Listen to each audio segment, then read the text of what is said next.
All right. Good morning, fight fans, film fans, and fight film fans.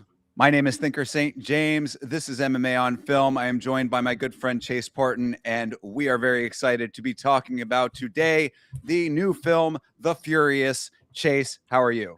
Dude, I'm awesome. I am so excited to talk about this movie because, it's not very often that we get to go to the theater and see a new movie, let alone a movie about, mixed martial arts and all that. But this one, we saw this trailer and we knew we had to go see this.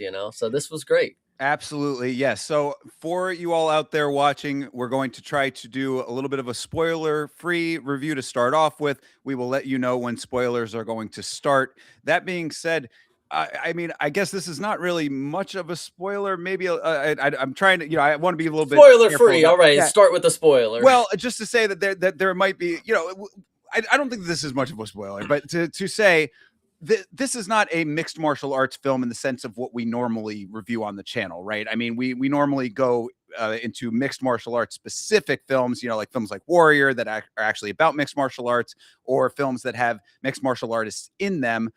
This I don't think is necessarily exactly that, correct? Correct. I mean, it's not a spoiler. I mean, that is something you need to know going into this. I mean, it is not, again, like Thinker just said, nothing about mixed martial arts. I mean, what they are doing, they are doing a lot of mixing of different arts. I mean, it is more uh, More the of way like that a more like a standard kung fu film, I would Yes, think, right? With exactly. Kung Fu movie is more or less the gist of it, but when you're watching it from the perspective of mixed martial arts, this is more a lot of like some pro wrestling stuff going on here, and it's very exaggerated. Like, for instance, you could handstand out of a suplex because that and then backflip out of it. Like that's the type of what I was kind of saying is like if you are familiar with what a Bollywood film is, I've never seen them personally. I think this is kind of what I was imagining a Bollywood film would be like when it came to some of the action portions and what it was trying to portray, rather than, of course, mixed martial arts. I mean, it is like kung fu and some other aspects, So Well, yeah, I mean, Bollywood might be a slight stretch with the, I mean, more like dancing and that, but as far as like action, perhaps, it certainly reminded me of an old school martial arts film, like what I was like growing up with, like back in the day, there was the Wu-Tang collection, Wu-Tang Clan would put out like reissues of all of these like 70s, I think even like late 60s martial arts films. And like that's what it kind of reminded me of, but like a modernized version of that. It's almost like if you took the old school martial arts film, like old school kung fu films, and like John Wickified it a little bit, but not without guns. I mean, they're like I again, trying to not get into too much spoilers, but not many guns in this film. This is a straight martial arts film, and one of the things that I would say brings it into the territory of why we would be reviewing it is because we saw in the preview. So this is definitely not a spoiler. There is a cage, and we will talk about why that is there, because it does play a little bit of a part. And so I think that is what qualifies it. That's why I brought it up. I just wanted to, because people be like, "Why are you guys reviewing this movie? It's not a mixed martial arts movie." It's close enough. All right, people, it's close enough, and we wanted to watch this thing, and I think that you'll understand why we did over the course of this. No, I absolutely agree because, like I said in the beginning, this is something that we saw the trailers for the last movie that we went to the theaters for MMA on film. If whatever the hell that might be Beast, at this point. There we go, Beast, and which you need to go check out the review of, by the way. It was day one, whatever. of But course. so the trailer, I would love to start there Sure. because it did a great job of giving you some of the story to make you really want to see it, which we did at the time, Mhm. but there was still a lot left for the story outside of the trailer, and I think the trailer catching you is, like, really good on it, and the movie being able to drive a lot of it home is like that. I mean, I was really impressed with the lack of things that I knew about the movie because oftentimes when you see a trailer, they show you the whole fight. Like when I saw the Supergirl thing, I was like, did they show me the whole goddamn movie? Like Jesus Christ, And it didn't even look that good. But that's another fucking point for another day. This one, the trailer really gave you enough that you wanted to see it. Obviously, we got to see our octagon, which we'll talk about in a second, and then a lot of other small clips. But the movie, it had a lot left. They didn't even show a lot of the villains too, which was a pretty crazy portion. The trailer had like one of them. So Yeah, no, you make a great point. The trail this is actually an example of exactly what you said. This is an example of a trailer giving you enough to entice you, but the movie itself delivering a lot more after that. Because there are a lot of set pieces in this film that like are really they're not necessarily like grandiose in scale as far as like the scenery and the dressing and that, but the action is really good, and you don't really see a lot of those in the trailer. So what you do see in the trailer, it like is a good kernel of what you're going to get for those later on, and then there's a lot story wise that also rolls through and keeps you on your toes, really. I mean, there's a lot of twists and turns in this thing. I mean, I'd say that the trailer, the core story of it, because I mean, the overview of the plot, I guess, would be the next thing to talk about, just a little bit. And broad overview. This is, stuff that you would get from the trailer. It's basically a kind of a Taken-esque kind of story, which you get that impression from the trailer. So that's the core of it. But there's a lot more that they expound upon with that within the story, and like it goes farther than you might think the logical conclusion of a story like that would go. So, like I do agree with you entirely. I think that the trailer is a really good like taste of what is to come, but you get a lot more out of the actual film. I actually really think you were cooking for a second. The scale is not huge. Like there's not a lot of big things going on, but the vibe of the environment, the way that they have the settings feel, I think they really kind of nailed a lot of what you're supposed to feel like is going on here. Like when they're in club scenes, like it sounds like they're in a fucking club, like when they're outside in the rain, it sounds like it's fucking pouring rain, guy. Like, and the atmosphere, the lightning going off in the background, like everything. Obviously, when you're watching this for an untrained eye, for a little bit of it, you're watching and you're like, they're just doing stuff. There's things are just going on. But as you go on and you watch it, and you've watched an entire movie of what you saw in the first 5 minutes that you were like kind of mesmerized with, you start to realize like, geez, they are able to do this to a fucking T. It looks like. I mean, perfection is like the short of it. I mean, maybe it's not even what they were going. Maybe this is the 99th take and they didn't even get it right. But like everything is like so on point with how everything looked and came across. I mean, it was a really good vibe to a movie. I really love this. Yeah, and going back to the point I made earlier about it being like a modernized version of the classic kung fu stuff, with the atmosphere and the world building, they still have like some of those classic sound effects at times. Like I was definitely picking up on that.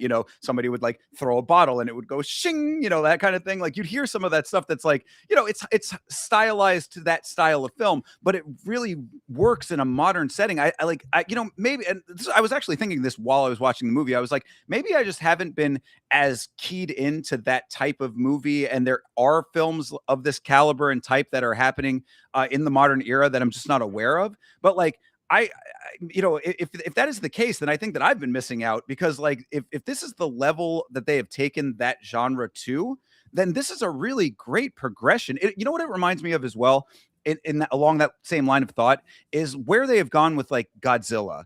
Because like Mm. Godzilla came from very classic films, and they've modernized it. And from what I understand, I have not seen Godzilla -1, but I've heard that is very, very good. And like, so it's the impression that I get, at least, is if you're taking something that has a basis in a very classic, almost traditional style at this point, because it's been around for so long, and you're advancing it through the eras to where we are now, that's a good thing. And that's a good way to like keep something that is timeless fresh.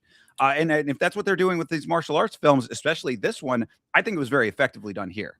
Yeah, no, this a lot of people were comparing this to things like The Raid, and I'm not familiar with a lot of movies from this region and genre kind of deal. So this was like my first iteration of a kung fu movie. And a lot of things that maybe were new to me that are maybe more known about kung fu movies, and I'll just say it right now.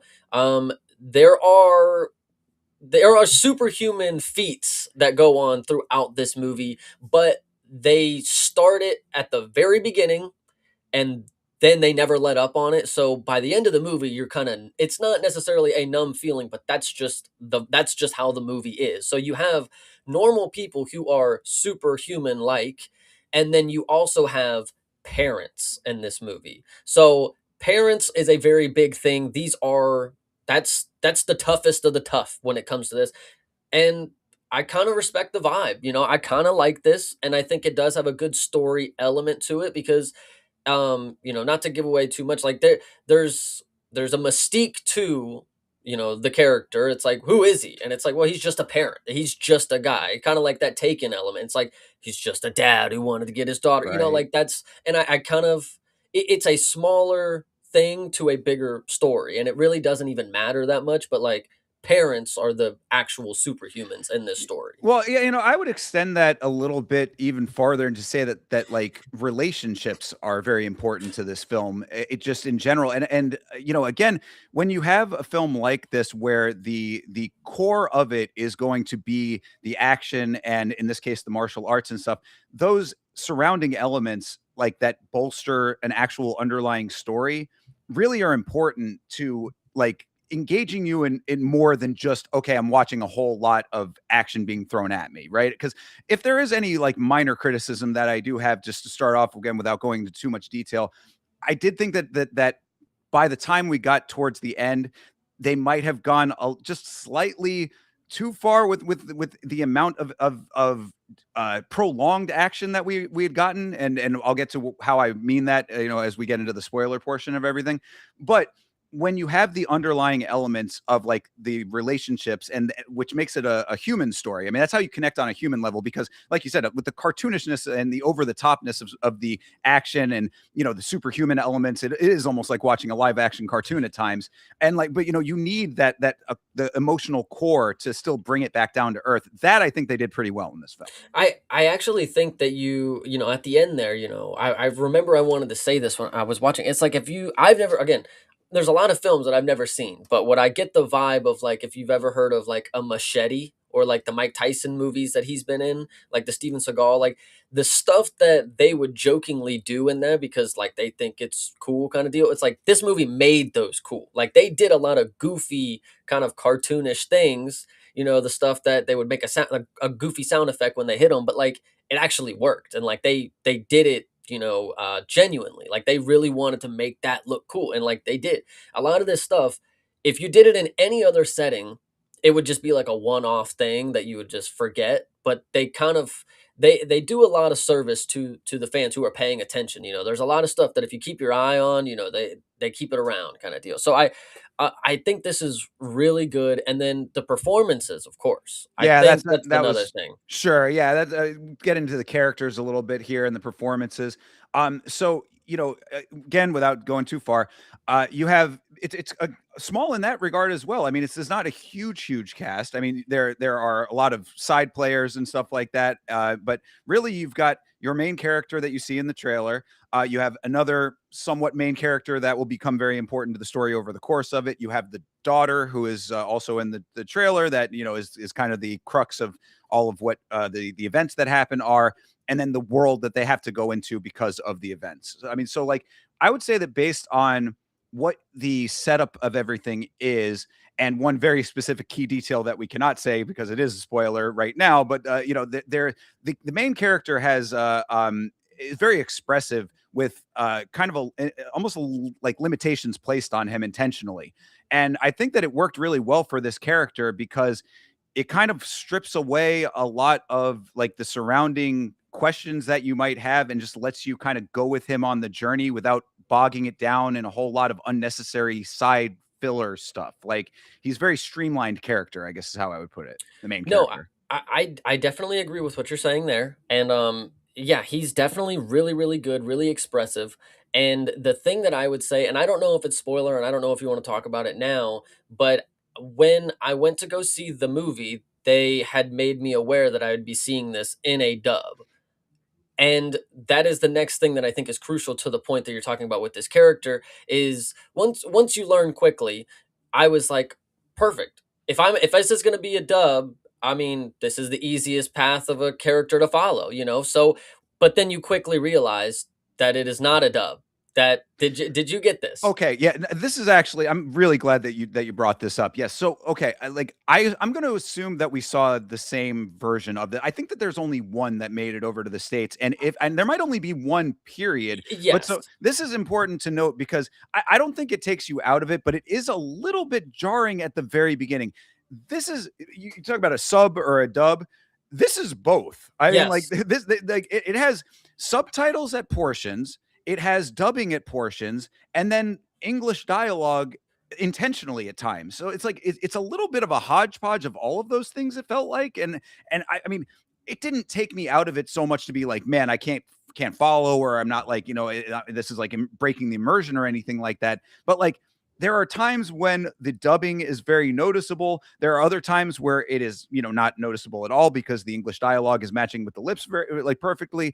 I thought that the subtitling was fine when that was the thing, but you do have to keep your head on a swivel with all of this because at times you're going to be seeing subtitles at the bottom of the screen. Then you're like, oh, that mouth is not working correctly. And you're kind of, your brain is sort of always darting around. And in a film like this, where everything is very action packed in general, it's really like bang, bang, bang. You know what I mean? You got to be on your toes. Yeah, so after a while, I was thinking about like what could be the reason for this? Because yes, you are right. At the beginning, we have subtitles, and I'm cool with it, and we're having a good time. And then some characters speak English, and it's not a dub. I mean, they are actually the actors are speaking the English, and I'm like, okay, so okay, we're getting English in this movie, and then well, some characters will be dubbed over their voice, and so whatever the case may be, my solution or what I hypothesized is that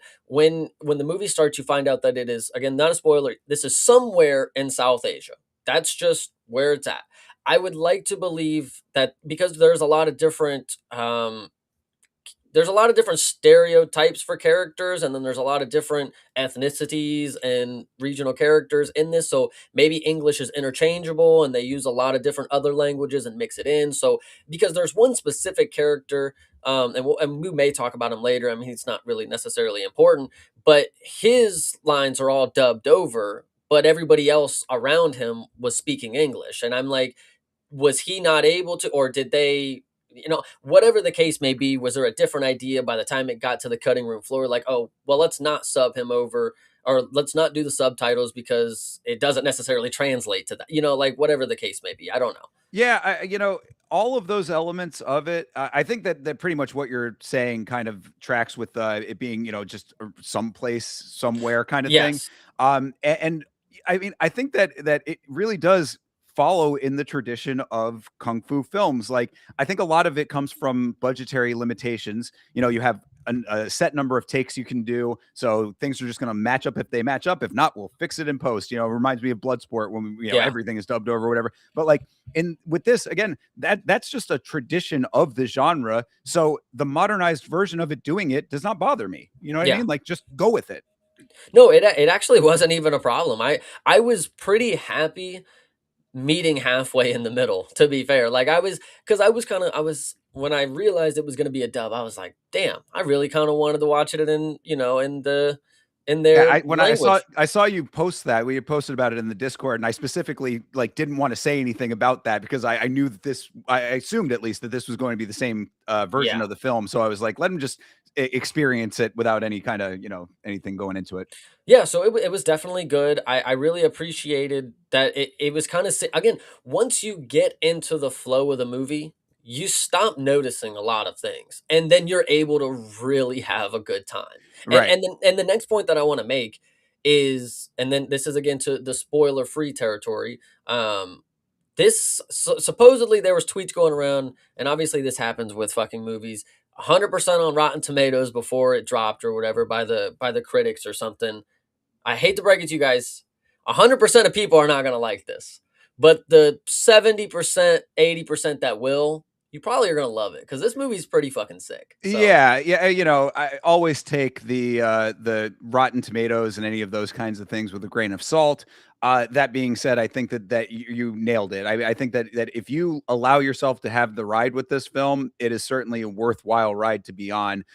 Going back to the characters, I did want to highlight the daughter because being such a central character to this story, this is not we talk about how it's a little bit like a Taken kind of story. I saw Taken. I don't remember it 100%, but I don't recall the Taken daughter in that film being as important to the story as this daughter is to this one.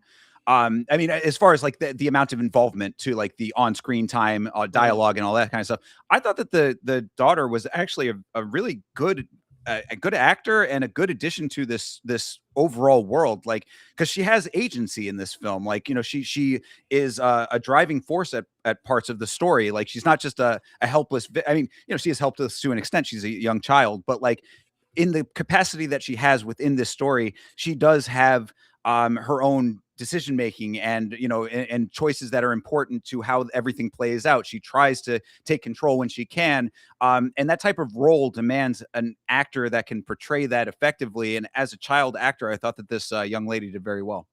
No, you're actually you're cooking because, um, you know, she did really good. You know, I'll just say that, you know, because I don't want to get into anything spoiler related. But she, yeah, she did really good, and this is something that you'll realize. I've seen not a lot, but the movies that I have seen from this region, the child actors really do be bringing it. I don't know how they get them to do that shit, but they bring it out of them. And it was this was a good performance, not just from her. I mean, there was a lot of other child actors in this. Um, Questionable storyline about children. I don't know why this is like a common storyline. You know, we'll talk about it, of course. You know, talking into the movie a little bit, but like the child actors, great job. I don't know why it's a very common storyline for them to always just be getting kidnapped and stuff like It's that. because But it's compelling. You know, it's yeah, because it's yeah, compelling, and it's an easy, again, going back to that human core part of it. Like, it's an easy thing. We all, you know, as human beings, we recognize a parent's love for their child, and you know, going through hell, doing whatever it takes to, you know, make sure your child's safe and all that kind of stuff. So, you know, fair. again, if you strip it down to brass tacks, like, it is not a overly complicated story in that way. But as I have said, I thought this while watching the movie. I was like, not, you know, I think I even said this during Bloodsport. Like, it doesn't have to be a crazy complex narrative to be satisfying, and I think that this certainly falls into that category. You know, I thought again a lot of the relying on the characters to carry a simple story is very important. You know, they're going to be doing all the legwork. I thought that was done pretty effectively in this film. I wanted to, going back again to the characters, I thought that the villain actors were very entertaining in this film. Like, because there's not like, well, again, without going into too much spoilers, there's a couple of maybe central villains, but like there's it's broader than that. There's like a couple that are like the mains, they're like the secondary, and then there's like the surrounding thereafter. And the main villains I thought were pretty good. Well, one better than another. There's one that's a little bit more cartoonish, and I thought he was very fun. And then one that's a little bit more subdued. And you know, we'll go into all the details with that. But overall, I thought that they were serviceable for this type of story and were a good contrast to the more subdued and driven main character and surrounding.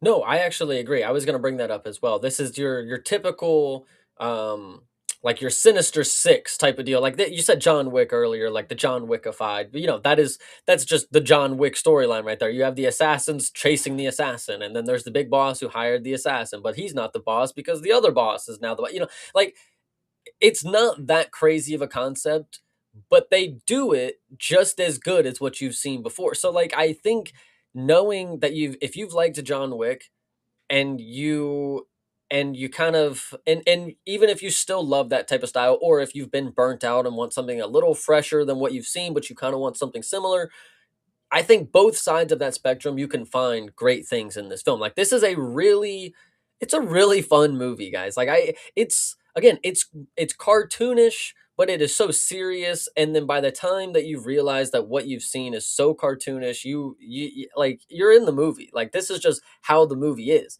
Like people can run 5 miles in flip flops. Like that's just the movie. You have to just accept it. I don't know. So it's fun. I love it. For sure. Yeah, absolutely. And you know, when it comes to the modernization of the genre that we were talking about, like they're all like the elements are all there. You know, it's competently directed, I would say. You know, all of like the actual nuts and bolts of the filmmaking are fine. You know, aside from what we were talking about with the dubbing, if that's going to be something that bothers you, then you know, fair enough. But like, if again, if you turn your brain off to that part of it, all you know, it looks good. I thought that you know all of the set design and dressing were good. Like all you know, the production aspects of this film certainly allow you to be immersed in it.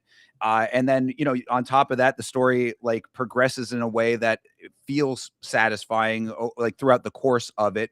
It kind of has an odd pacing to it, and we'll talk about this in the spoilers for sure. As far as like the beats that you think would be like the beginning, middle, and end. I don't think it like necessarily follows that 100% because it sort of goes a little bit farther than where you think a Yeah. logical conclusion might be. But keep going, you know, is all I say. Just like, okay, if this, like, once you recognize that that's not where you think the ending should be, just keep going with it, and there's more to be had.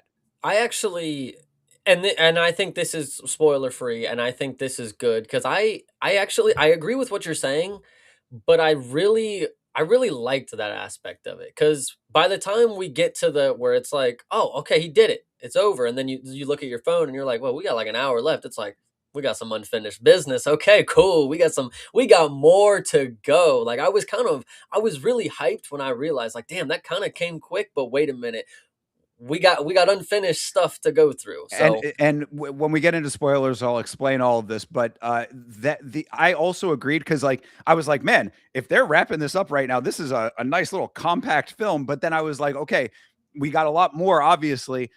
The issue that I had was how they utilized the more, and I think that that's one of the only things that I personally had a little bit of. If there are any negatives to draw from it, that's where I would say that the pacing maybe played a little bit of a part in it. Because if you're going to have that more at the end, you got to utilize it as effectively as the stuff that got you to it. And again, the pacing would be really one of my only notes that is like a major a drawback. I don't like, and it's not, and maybe I'm making too much of it. Don't make that. Don't make you think that you know I'm saying that like don't see it because of this. Certainly, it's not that. But if I did have any criticisms, that would probably be where they would lie. and you know, Thinker has an opinion. If you're out there listening, I enjoyed the pacing. Take his opinion for what it is. If you enjoy it, mine is that it was pretty. I like this, man. I like Yeah, it. well, and we're going to get into spoilers and explain all of why that Yeah. we feel the way that we feel here. Which I'm trying to think if there's anything else that we should be talking about pre-spoilers at this point, beside that we haven't already gone over. Is there any other stuff that is jumping out to you that we need to talk about? Um, I don't think so. I Oh think well, the I mean, last. I mean, overarching, just as a Yeah. spoiler-free version of it. How about the action scenes? I mean, like the actual fighting. I mean, like, what'd you think? Well, this goes back to the superhuman nature. I mean, the fight scenes themselves, I would say, are once you wrap your head around not being able to understand what you're seeing, this is like a repeated views type of thing. If you're really into the action and you really want to see like what's going on here, you got to lock in. But you'll get the gist while you're watching it, but it's hard to wrap your head like that wouldn't actually happen. Like so there's a lot of thinking that you would have to do if you're really locked into the martial arts aspect, but if you just take it as a cloud of dust and they're just and I'm fine by it. You know, like there's a lot of cool moves that they do. There's one specific one that we'll talk about later. But don't don't go into this thinking you're gonna see a bunch of Imanari roles like you are, but they're not done the way that you would think that they're going to be done. It's very performative, very performative. Yeah, and that goes back to what we started the whole review with. Like, you have to like we're doing it on an MMA channel. This is not an MMA film in that sense. I mean, this is not trying to go for realism in any way, shape, or form. This is as much kung fu. It almost like reminds me a little bit at times of like the Wire kung fu, where they're like really flying all over the place. They don't do that, but like it's that level of fantasy, I would say, at certain points. Just go with it. I mean, really, like like immerse yourself in it and know that that's what it is. And it's, I thought it was great. I mean, like I thought there were a lot of really cool things that they pulled off, and I think it's almost intentional that it's that Yes. fantasy element of it. Of course, you know, you're trying to go to for things that you could not do in reality, and I think that they do all of that very well. There's a lot of usage of cool like non-combat items that they Yes. use in fighting capacities, which is very cool as well. And because of the environments that they are in, those play a different part depending on where they are. So I thought that that was all very well done. I mean, these performers, man. Going back to just the level of talent that has to go into a film like this. The choreography, shout out to the fight choreography and these fight performers, these stunt performers, to be able to do all of these things and make it look not convincing in a sense of you believe it, but convincing in like this works and is real to this world. It's just amazing what they're able to do. No, it absolutely is. This goes back to what I was saying about them being able to do everything to a T and Right. perfection, whether it's in their eyes perfection. For what I'm seeing, they had done, and this is no exaggeration because this is just how much of a there's just so much going on that they did more or less probably 1,000 to 1,500 martial art techniques, in the movie itself, and they were able to make 500 of them look like they were planned, and thrown with something, in every one of the scenes that you could see, there was just 5 people to 17 people doing martial arts in one room, and not one person being off cue where the director has to say, cut, god damn it, dude, like get on your they're all locked the fuck in. Like Yeah. that's just how crazy it is. Yeah, and it really does. Like you need that level to make it all as satisfying as it ultimately is, and that is a big reason why this is such a satisfying experience. I would say, and then again, you pair that with the emotional core of the story, which I think is pretty well throughout. It's well presented throughout all of this. Obviously, what we had said, it's naturally compelling, so you don't have to go too far with it to make it compelling, but you have that plus these other elements that we're talking about with the action, all presented by very competent performers and a very competent film crew. That's a satisfying product right there. So really, I mean, I would say that that is where I would end the spoiler free version of it, is like, all of those things that we just said coalesce into a very satisfying final product that is very much worth your viewing. No, I actually agree. I would tell you guys right now, my last thing to say before we get into spoilers, go see it in theaters, because if you are at home watching this on streaming 8 months from now, I would say you may be turned off in the first 5 to 7 minutes. If you've never really seen anything like this, you potentially could be like, this isn't for me.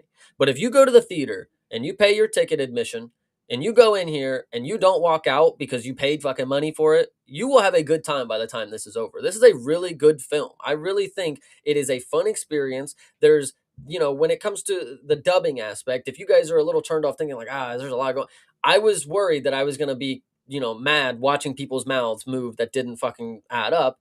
It's not a problem at all. There's literally two characters that can't get it, but everybody else you understand, or you have the subtitles right there. So I think this is such a good experience.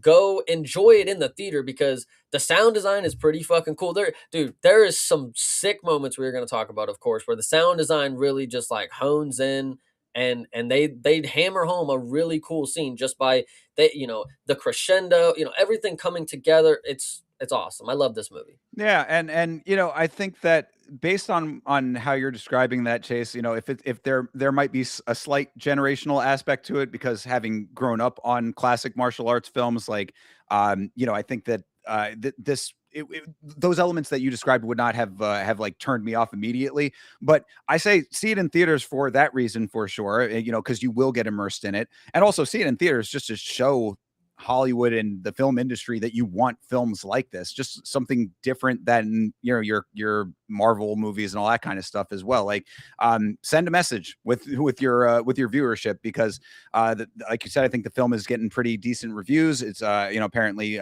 people are enjoying it right now already. You get more of it if you support it. So I think that this is a film that if it's very rare that in the modern era that I feel this compelled to say, like, show that you like a film like this. If you do like it, you know what I mean? Like, show, if it's something that seems interesting to you, support it, because we need that now to send that message. And this is, if there was ever a film that would be good for that to have the case with, like, if like a film that you should be supporting in that way, I would say this is it. No, 100%. Think about the last time that you saw a commercial for a movie and you said, "Damn, I want to go see that movie." And then you went to the theater and you saw that movie and that movie actually was good. Think about the last time that all of those happened in that order, you know? It's normally not all three. I'm just Yeah. saying. That's the much more eloquent way of saying what I was trying to say. So thank you, Chase. Yeah. Exactly. All right. So I mean, that being said, then I think that this is going to be your spoiler warning, because we need to get into the spoilers now. There's so much that we can be talking about here, and we're going to do just that. So if you are planning on seeing the film, this is where you will end your watching. We'll see you on the other side of it. Come back and watch the spoiler version when you've seen it. But if you are sticking around, this is where spoilers start. So spoilers in 3, 2, 1. Okay. So this thing starts off. So, let me say it like this. For the first half of this movie, I was like, this might be one of the best movies that I've seen in like the modern era. The first half of this movie, I was so fucking locked in, because, like you said, it starts bang, starts Mhm. with action off rip, and it keeps like, I mean, like it slows down just a little bit to give you a little exposition of the characters, but then it goes right back to action. And those early set pieces, like the two that stick out to me are the very intro one with the lady martial artist, who, it's so unfortunate that she ends up meeting the fate that she does, because I thought she was excellent in what she was doing. But you have that early one there, which I thought was excellent. And then, of course, the chase scene where he's chasing after the truck. These are two tremendously great action sequences. Well, I so let's start with the female. Yes, so the Yes. movie starts with her, and this is where you kind of get the ominous, you know, story that we have here. She's running through and she's looking for a kid. We don't know who the kid is. You presume it's just a kid, maybe it's her, blah blah blah blah blah. And now this is where the first interesting thing I wanted to bring up to you is: did you see what was happening in the room when she Oh yeah. saved the kid? Well, Okay. so that yeah. So basically, yeah, I mean, there's some nefarious things going on. Yeah, they're really setting you up early to realize that, like, this is not, these kids getting taken is a very bad thing. And so we find out early through some exposition that she's a reporter. She's trying to uncover what's going on with these various kidnappings that are happening. And yeah, there's some very disgusting underworld things happening with these children. You can let your mind fill in the blank on that one. I would hope. Yeah, correct. So we run past we save the kid. We save the kid and we're running through and she's telling him to run off and go. And then this is where I would say if you are not familiar or if you are not, willing to sit through something that you don't necessarily believe you're going to love, this is probably where a lot of people would not be interested. I get that because there was a lot going on in this initial first fight scene. Like she took on 7 people and was winning. And it's like, okay, what type of movie is this from what I normally watch? This is she's either going to do it very easily or she's going to not do it at all. And for her to like have a struggle with all these people and she's actually combating them, it's a lot to buy into initially. But then obviously once we get to the chase scene and you realize like, okay, this is a standard for this universe, I think you're able to buy in quickly after that portion. But this initial scene with her beating up the 7 people, it was fun, but it was a lot of me. I had to believe in what I was seeing. Like, okay, this is the type of action that we're gonna have. Yeah, and I think that that you benefit from seeing the trailer in that regard. It's like, like if you see the trailer, you should pretty well know that that's the level of action you're going to be getting. So like you just go with it from rip. But like if you didn't see the trailer and that is the first thing, then yeah, maybe I could see where you're coming from with that a little bit. But the action from the trailer does kind of start off immediately with that, not the actual scenes, but the type of action. And I was fine with that. I mean, really, what I noticed about that, and a note that I had for some of the fighting in general that was really sticking out to me, was how well they moved on the ground. This Hmm. is something that was like, I'm sure I've seen it in other films and maybe not picked up on it as much, but like there was a move that she pulled off where she just like kind of slithered on the ground and like kicked She off did of the ray one guy. gun. Yeah, she pulled the ray gun off in a way that ray gun could not. Yes. But yeah, so I mean, like the ground fighting element of it was very entertaining to me and very impressive. And then you pair that with all the rest of the stuff. So I mean, like, yeah, it started off with a pretty solid bang of an action sequence, I thought. And then we progressed thereafter. But yeah, I thought it was a great way to start it. It really it brought you right in. You don't have to wait too long to get exactly what you're hoping to get out of the film.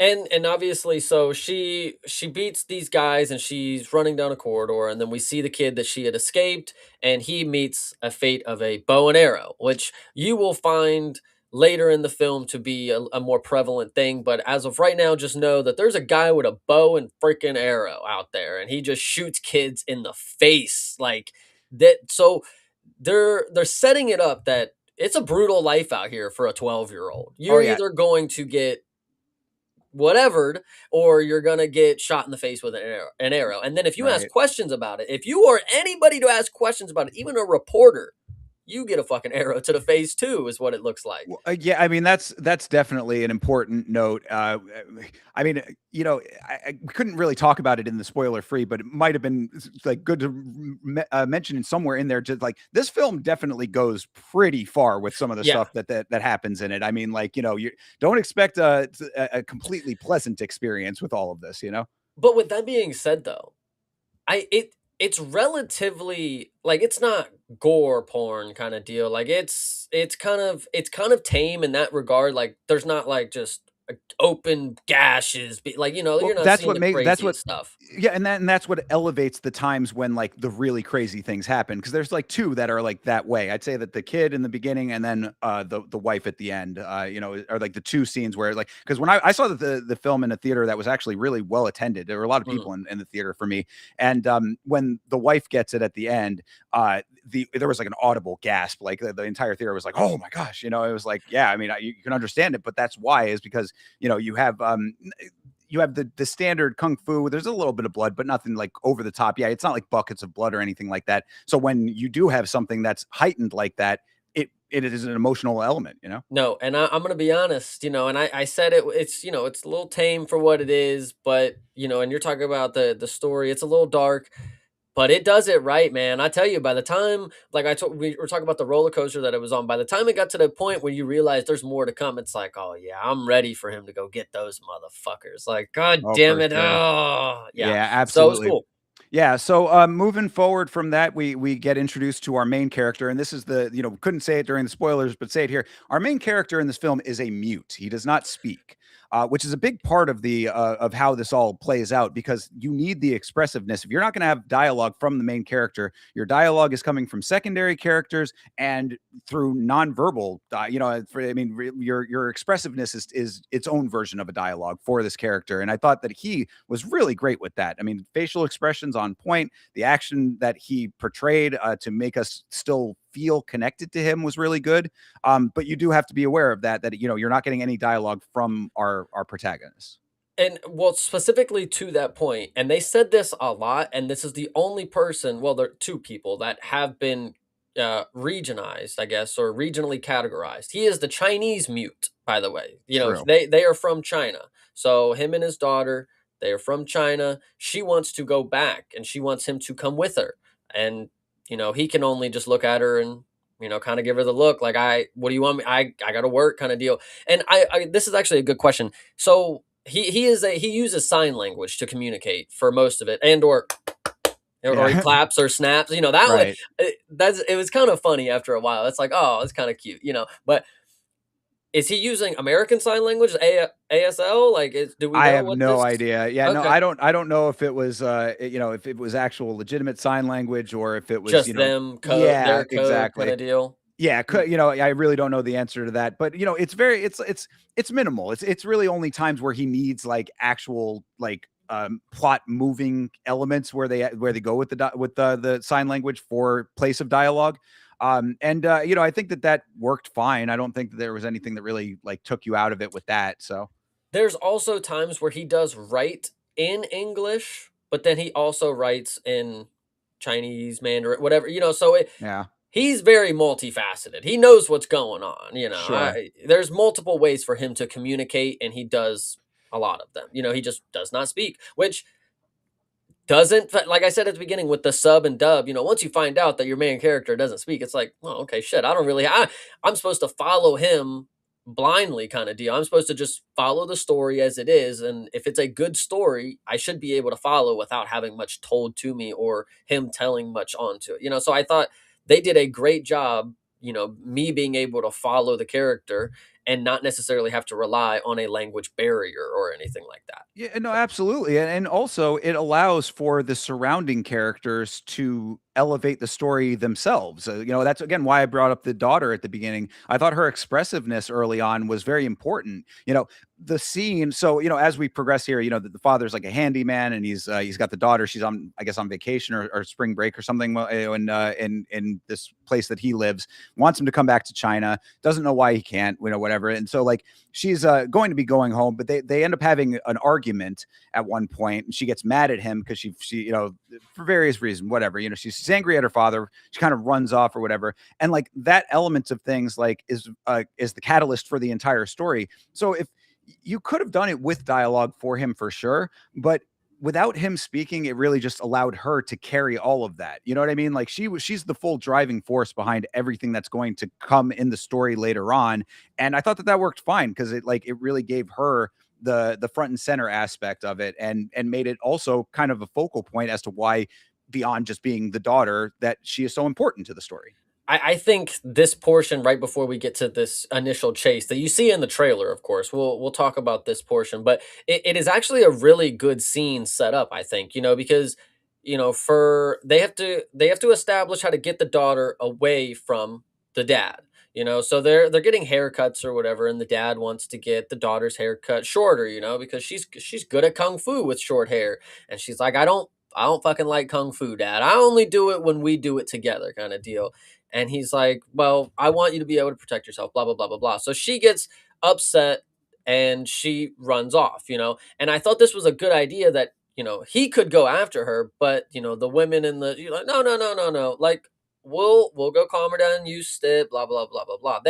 They take the initiative to not have the dad try to, make it worse or anything. Like I kind of I like the endearing fact there. I missed the point that before she ran out, she said, "You don't even love me," which was like a damn. She really did it, man. And then she runs off, and then we get where again. This is where you're talking about the young female character. She's not just somebody to do things for the story. She does things for herself. So a kid runs along and he's got like a limp and he needs help. That he's been in a car crash. His sister needs help, and he needs her to come help. So he starts wandering with her down the block or whatever, about 2 blocks away or whatever. And is there anything else that you want to add there before I go on? No, the only thing that I had was that when they said, you know, cut your hair short, it'll help you do kung fu better. I was like, Chase Parton appreciates this. I, Short hair for champions. dude, I'm telling you, it is scientifically proven. The Furious.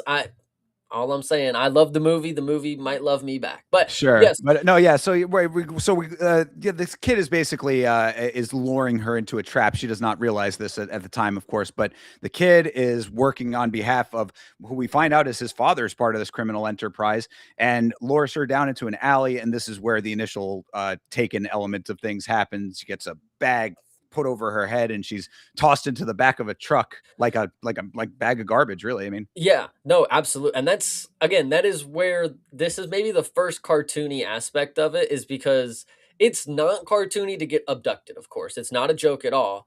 But to get tossed like Santa's sack into the fucking sleigh, okay, it's kind of comical. Like, bro, they literally just zip tied her up and just like whoop, beep, beep, doo. the, And then yeah, but the funniest part is the person who did this, and this is my favorite character in the movie, is Alex Kersakis, I guess, is like they got Bruce Leroy to be in this movie, the dude with the afro. Yes, you are a fan of him, right? Oh, sure. Yeah, Afro dude is awesome in this film for sure. Yeah, yeah, I thought you were gonna be talking about Big Guy. He was also No, not amazing, my but favorite. He's not my favorite. The afro dude is definitely my favorite. sure. Yeah, yeah, yeah. No, Afro guy is cool. Yeah, this is like the goon squad over here, basically. You know, you've got the guy with the afro, you've got the big kind of portly guy who they utilize as if being a big guy is just makes you a tank Yeah, inherently, which is kind of funny. But yeah, but no, limber, but limber. You extremely for a big guy, absolutely. But no, my thing was there were times in this film. This is certainly where it starts off, where I felt myself just smiling.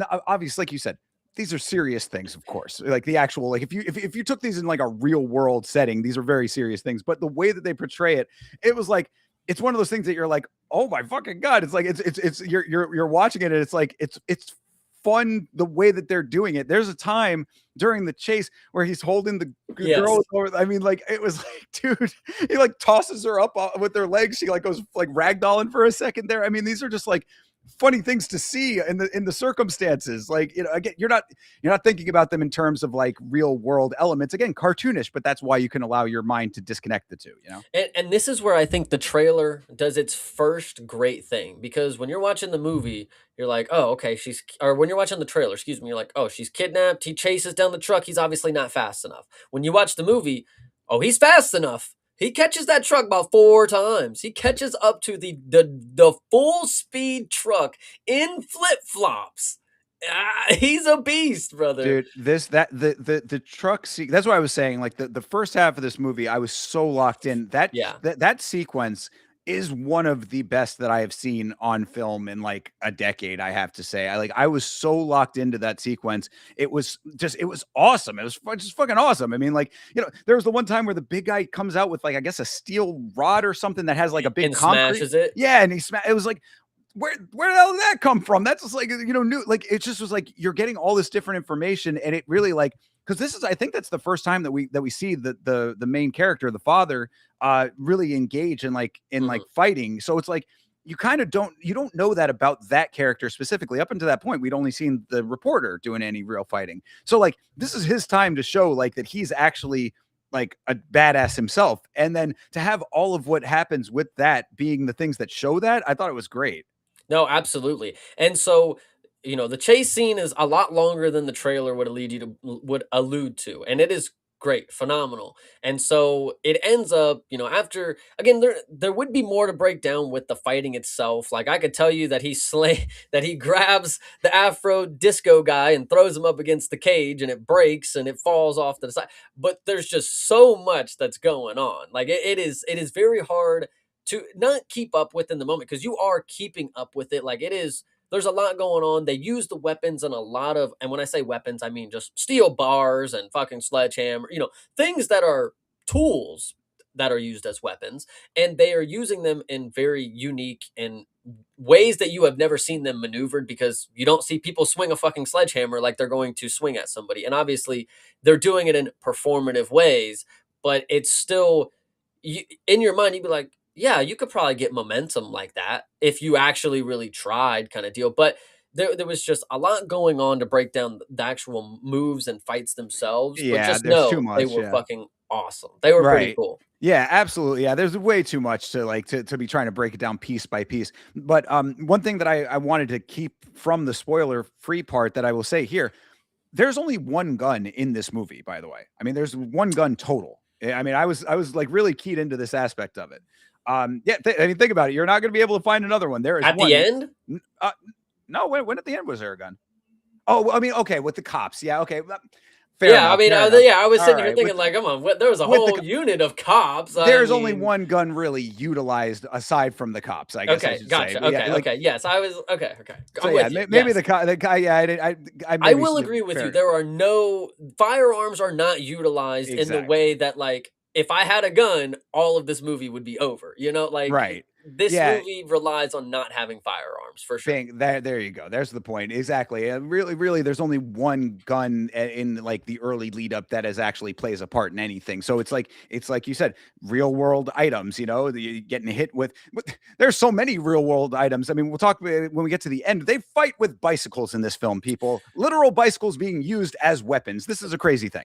I'm glad you brought this up. Just as my little foreshadow, if you are here, go watch Step Brothers, and there's a scene where they fight on the lawn with a bicycle and like a cricket bat. That's exactly what the end of this movie is, by the way. But I digress. So yes, so after this, he chases the truck. He gets thrown off. He gets beat up. He beats them up. You know, they run off, snickering, ha ha ha. Anyway, he goes home. He's mad now. He's got to figure.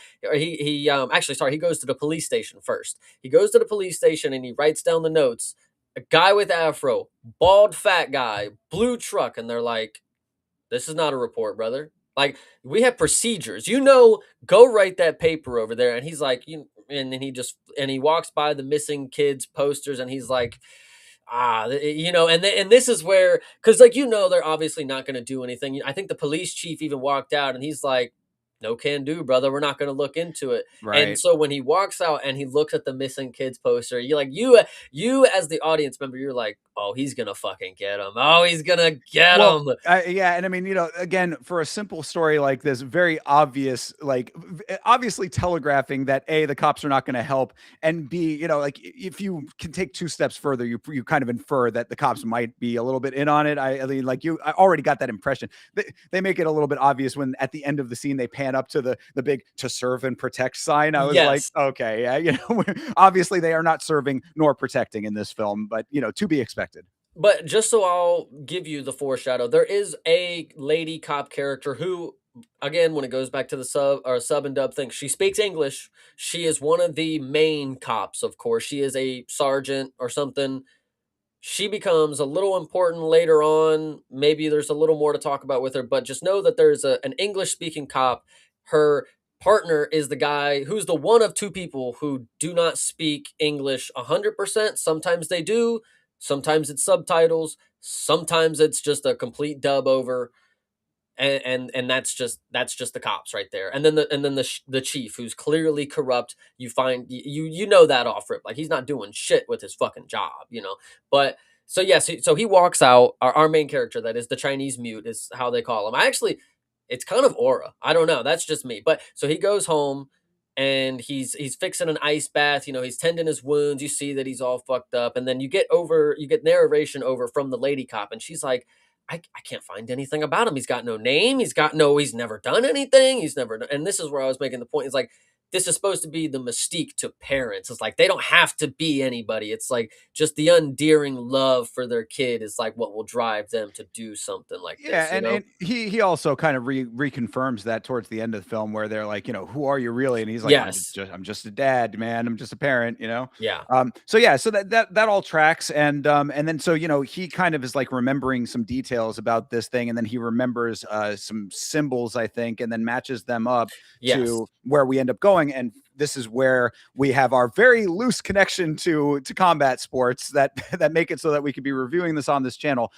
He remembers that the symbol matches up with a nightclub, I guess. Yes. So we go to this nightclub, and that is where we have our cage, and there is a Muay Thai being fought at this club. Also, I wanted to make this point too. Having watched the credits, I stay around for the credits, of course.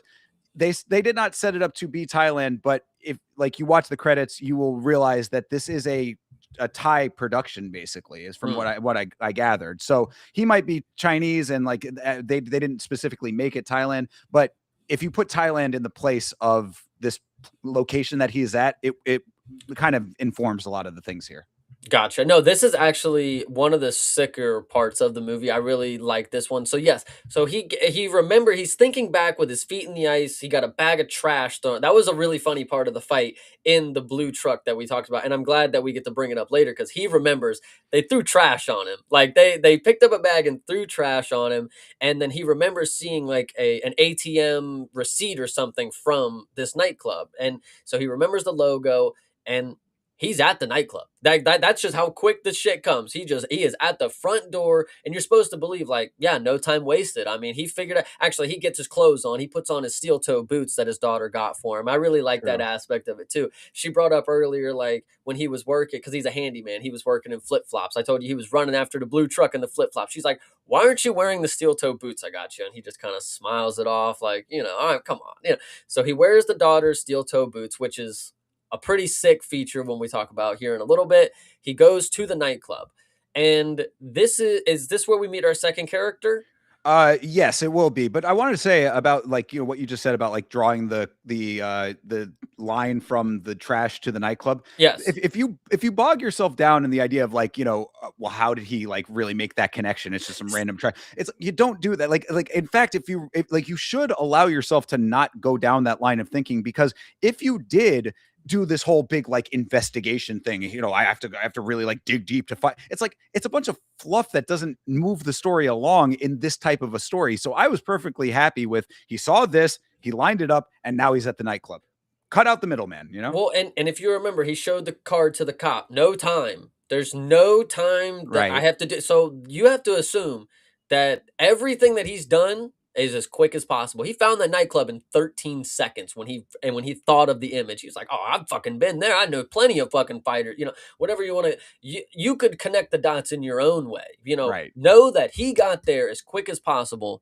He in his past, he knew somebody that worked there. He knew the boss. He fought there. It doesn't even have to matter. Just know he's at the front fucking door. Not even just in the door. He's walking in. He's got his hat on and he's incognito. He's looking for the Afro guy. And Yes. and guess who happens to be at the goddamn club that day and not looking for a good day, I'll tell you that. It's the Afro guy. For sure. Yeah. He's seeing that. He's in the club. This is where we've got Muay Thai happening in the cage as well. So that was kind of a little interesting as just recently we were talking about fighting inside of clubs.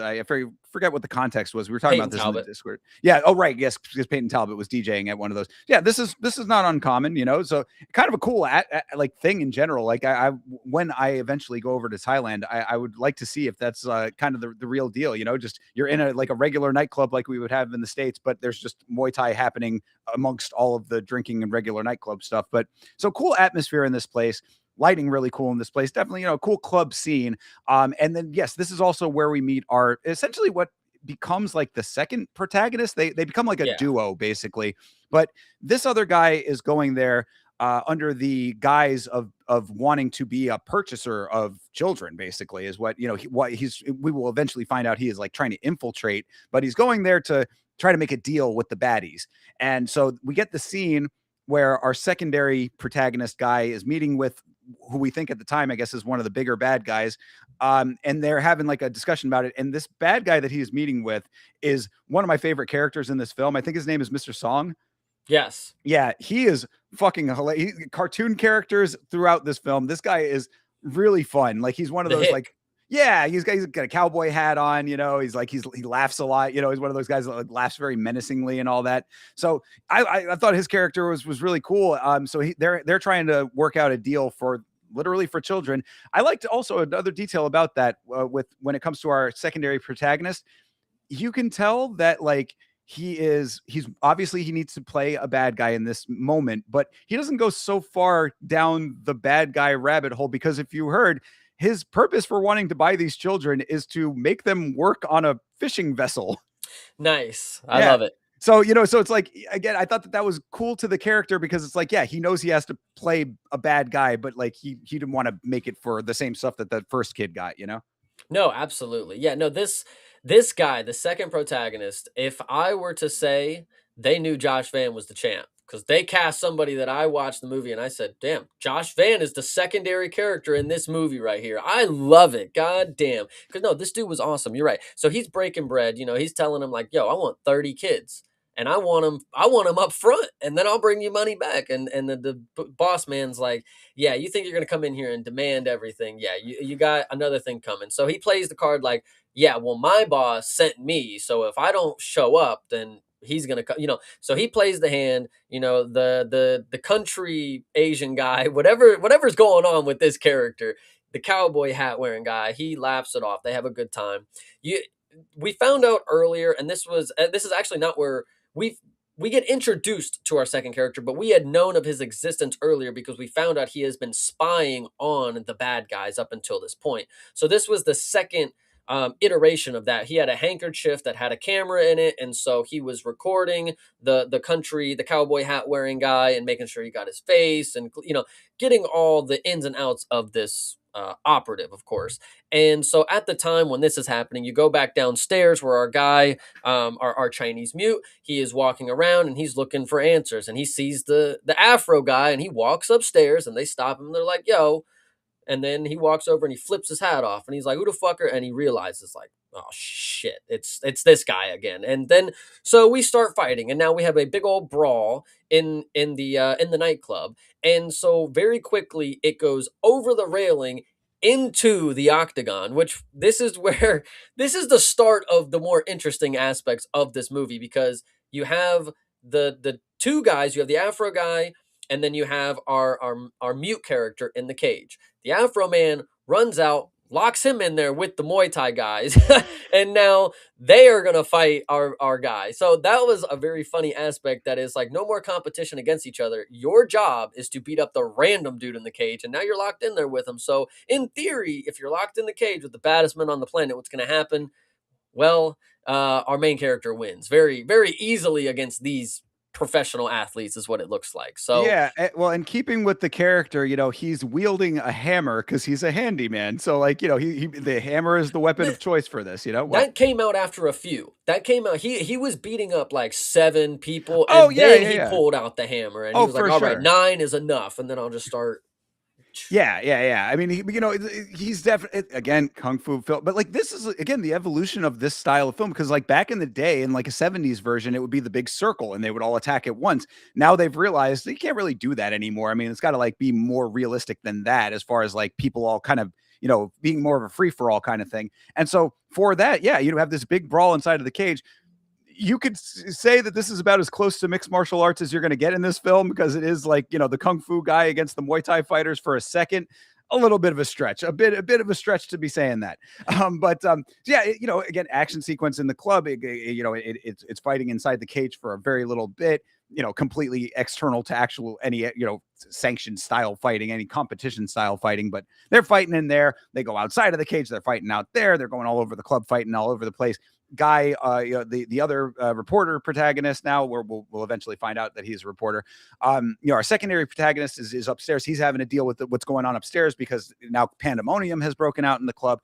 And eventually those two guys end up meeting. Our protagonist number one, and then the Chinese mute, end up kind of having an encounter themselves. So before they meet, there's this one specific part that I cannot stop thinking about in the movie, because the sound design and the way they executed it. So we were in the cage last where we left off, and then our mute character jumps out the cage because he sees the Afro man. He got away and he's running upstairs. So he jumps over the cage. He's running upstairs after him. Afro man turns around to defend himself, and the mute character strikes a pose, and then does like a body kick to him, and then you get the impact, and you see the steel toe, but it's like a woof, and Yeah, hell yeah. it was like it was what the Den Mock should have been, really. Like dude, and I just can't believe, like, he really hit like the crane pose and then body kicked him, like, he had him like flinch up top and then kicked him in the stomach, and I was like, this is peak right here. This is peak. So anyway, yes, our Josh Fan character is fighting down the stairs, and then they bump into each other,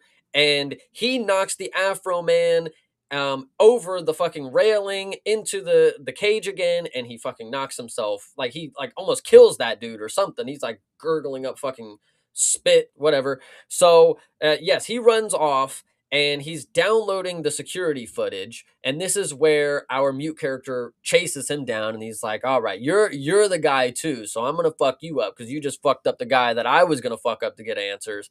And this is where we meet in like a little security office kind of area, and this is the showdown between our two main characters. Yes. Yeah, yeah. So they don't realize that they're on the same team basically at this point. They're fighting each other, and then throughout the course of the fight, it basically comes out, through various means, that they are actually on the same side.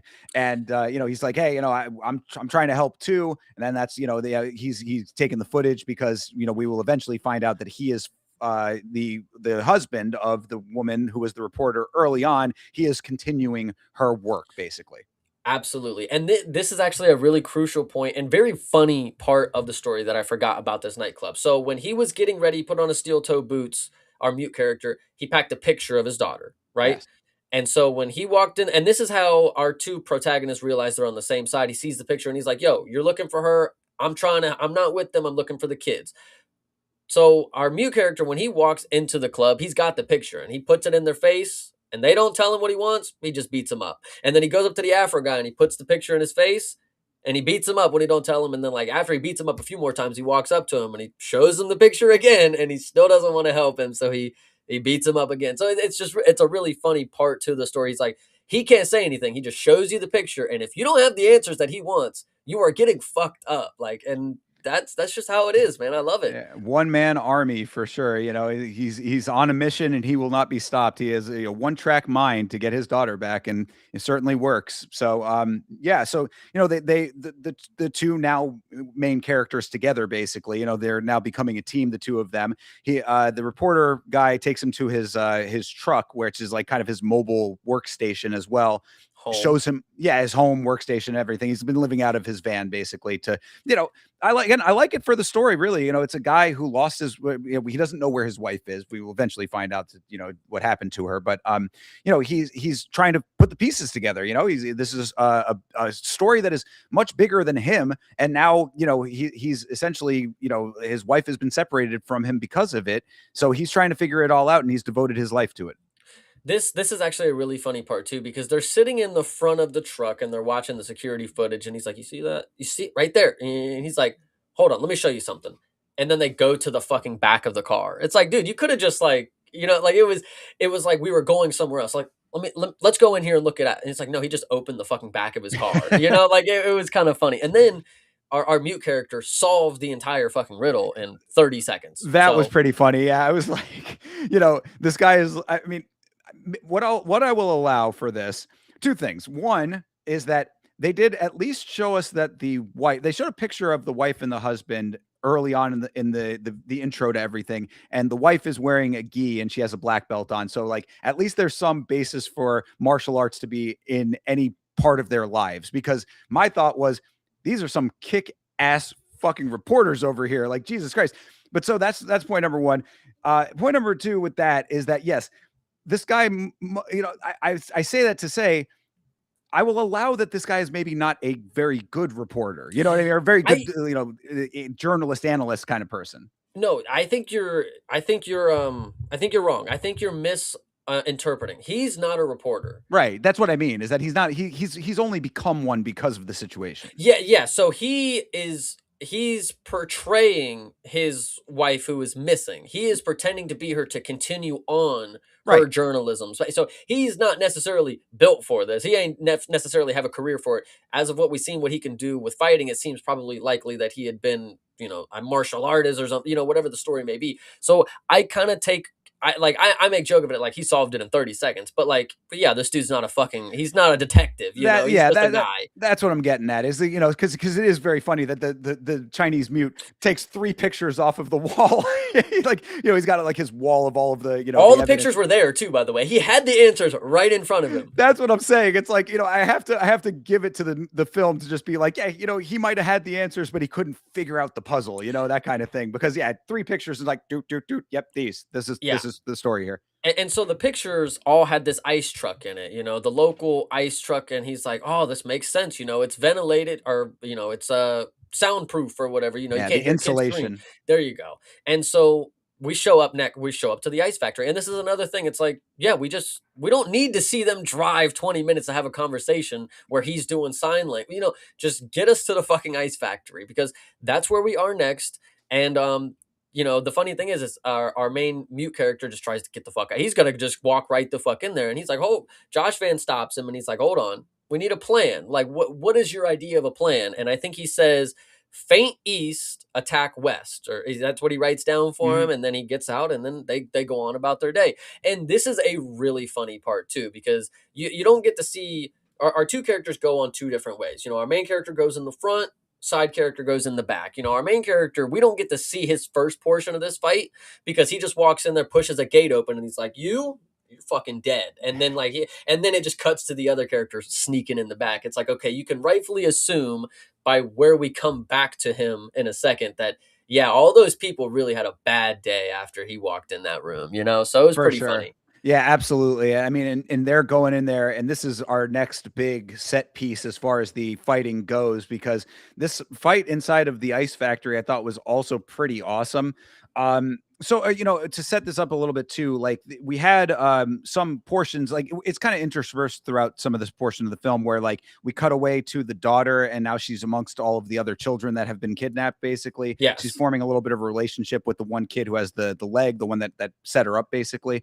And so like, you know, we're kind of just you know, aware of their goings on or whatever, and that's where we find out that the kid who set her up, his father is the Afro guy. Yeah. And so because Afro guy brought a rat into the operation, which was the reporter guy, the secondary protagonist guy, he's getting iced quite literally. And so they Yes. put it, they freeze him in a block of ice. That apparently they've been doing this to a number of people that they don't like, or you know, who went against the family or whatever. So you've got people just frozen in blocks of ice. This will become very important to this fight later on.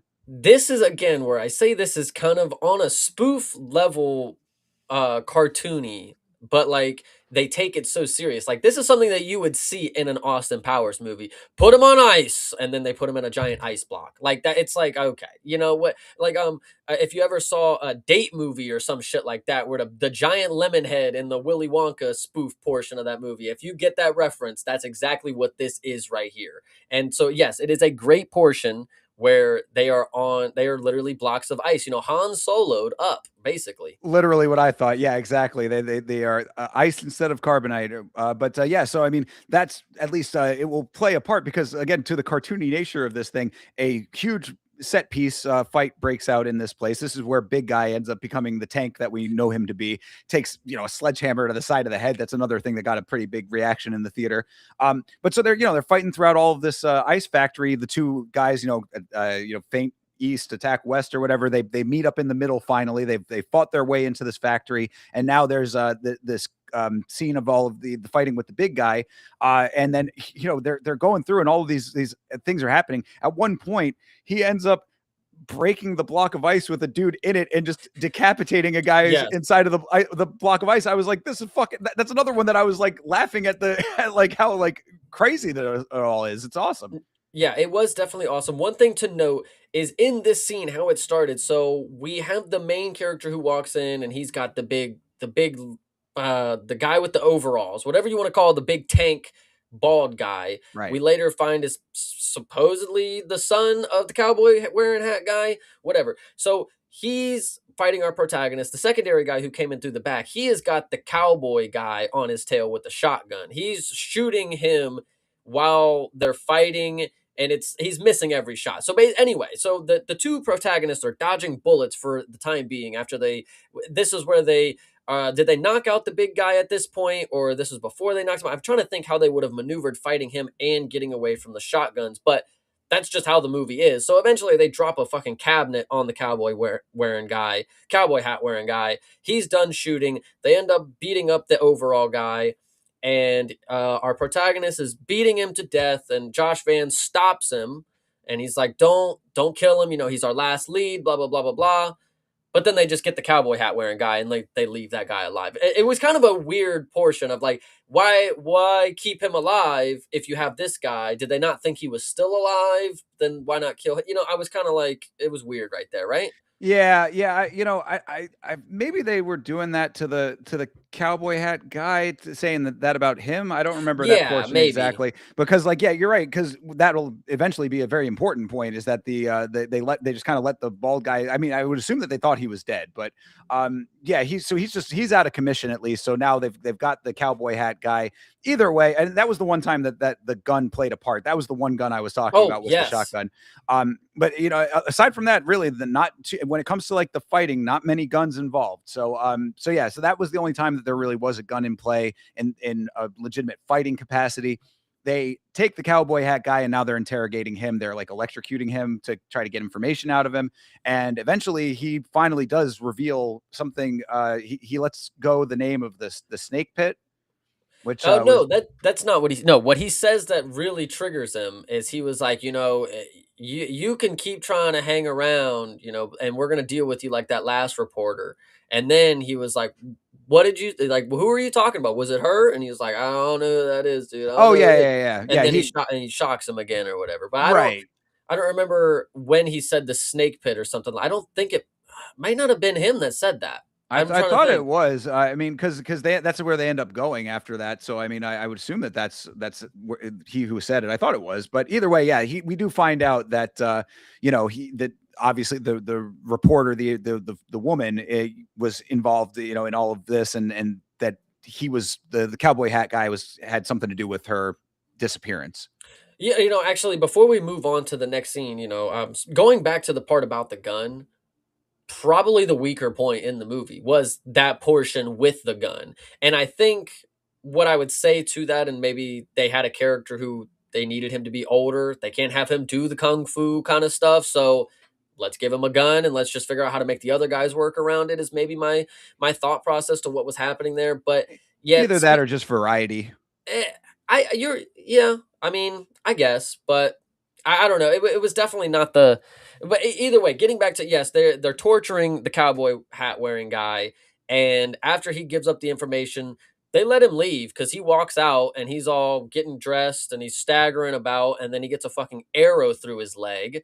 And then this is where we get to see our guy with the bow and arrow from the beginning, who we really don't know who he is, and then we get to see the new big boss guy, clearly the bigger boss than who this guy is, and he's a young guy, very speaks good English. By the way, this is a thing about this character is he speaks English. We've seen him actually just a couple different points before in the movie with his wife who's pregnant. She was, whatever you want to say. He's here. He shot our cowboy hat wearing guy in the leg. He didn't do it. He had his goon do it. Excuse me. And now he's about to drop some bars on him. So go ahead. Yeah, this guy, like you said, we see him at select points earlier on, just kind of teasing this character a little bit, but he's a very prim and proper kind of guy. One of these bad guys that's like the overlord bad guy. He's not like the dirty work guy at this point anyway. He lets We the underlings do that. Yeah, and we find out he is the son-in-law to the police chief. The daughter is the daughter of the police chief is the woman that he's having a child with. Is kind of how this interconnects. Yeah. Was that what it was? Because I thought that it was that. No, I don't think it was the police chief that was the father-in-law though, because he was there at the end. But like, I thought it was the father-in-law. I don't know exactly know what the father-in-law was. Just another guy that was like an underworld guy, but like he didn't like But neither know. of them look like her father. Let me say No, it that way. definitely that. Yeah, for sure. A little bit of a loose connection you have to make in your mind as far as the characters go with that part of it. But yeah, we know that whatever it is that they are doing nefarious because they talk about it later on. They didn't know that he was involved with child trafficking. That was an interesting point. The Mhm. guy was like, "Oh, this guy is trouble. I told you that," and he's like, "Oh, if I had known it was child trafficking or whatever, yeah, whatever." Anyway, point is that like whatever the father-in-law does nefarious, he obviously does it very well because the one of the major locations in this film is this ridiculously opulent mansion. Like this thing is like so massively huge. Quite a location for this family to be living in. I'm actually glad you brought it up because yeah, when I saw the man, like we saw the insides of it a few times, and I was like, "What the fuck do you have something so big for?" But then when we saw the outside of it, I don't. Maybe I'm just getting old to where when I see a house so big, it's like, what do you fucking need that for, bro? Like, come on, Oh, you have a helicopter pad on your roof. Like, come on. I literally thought the same thing. I always think that with any kind of house that big. I'm like, if you have a family of what, maybe at most six, you're still not taking up a tenth of the space of a mansion of this size because And this then they're place all is massive. and then they're all fucking marble floor and shit. It's like you can't even have kids on that. Like, come on. Like, ugh. Yeah, for sure. But yeah, so the new big bad guy, the prim and proper bad guy, the wife is pregnant. This is the daughter of this other bad guy that he's working with, and they have a scene where she's having the sonogram to they talk about again connections of this part of big theme of the story here. Just personal connections, family relations, those types of things. So you know that this guy is has the wife, and they're going to have a child. But so yeah, no, going back to the main crux of everything, where we do end up in that snake pit location though at this point. Yes, we show right up to the snake pit, and that one's pretty funny because like they don't even know they're there, and it's like you just got to go with the story at this point because like they show up and he's like, "Hey, guess what? You see that?" And they're like, it's like a infinity snake logo, and it's like it's pretty cool, and it's like, all right, that's where they're at. Let's go on in, and they just now we're here, because the thing about the ice block, when the kids were making their connections and having a good time, they had tried to escape. So you find out with the sonogram thing, I believe, is when you find out actually is they had moved the kids after there was an incident where the kids tried to escape. So we moved them to the snake pit. Right. And this is now we arrive at the snake pit. We have our two main characters, and they're ready to go in there. And they look in the door and they're like, "We're gonna find another way in." So they go in through the back way, and I think they might even drop the same line, feign east, attack west, and they just go in and like they're ready to start whooping ass. Yeah, Um, exactly. And this is, so as you said, they bounce the kids from one place to the other because these kids are that's the value to this organization. So, they're protecting their investment, so to speak, these kidnapped children.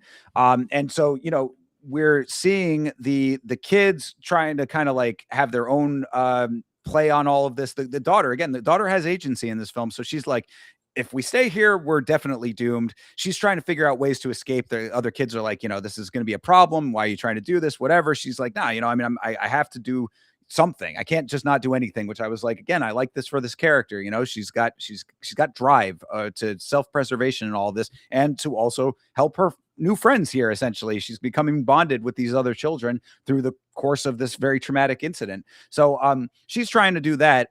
And eventually, as the protagonist, the secondary protagonist, and our mute Chinese guy go work their way into this building, she ends up taking the faceplate off of a breaker box and yep. uses that as her own weapon.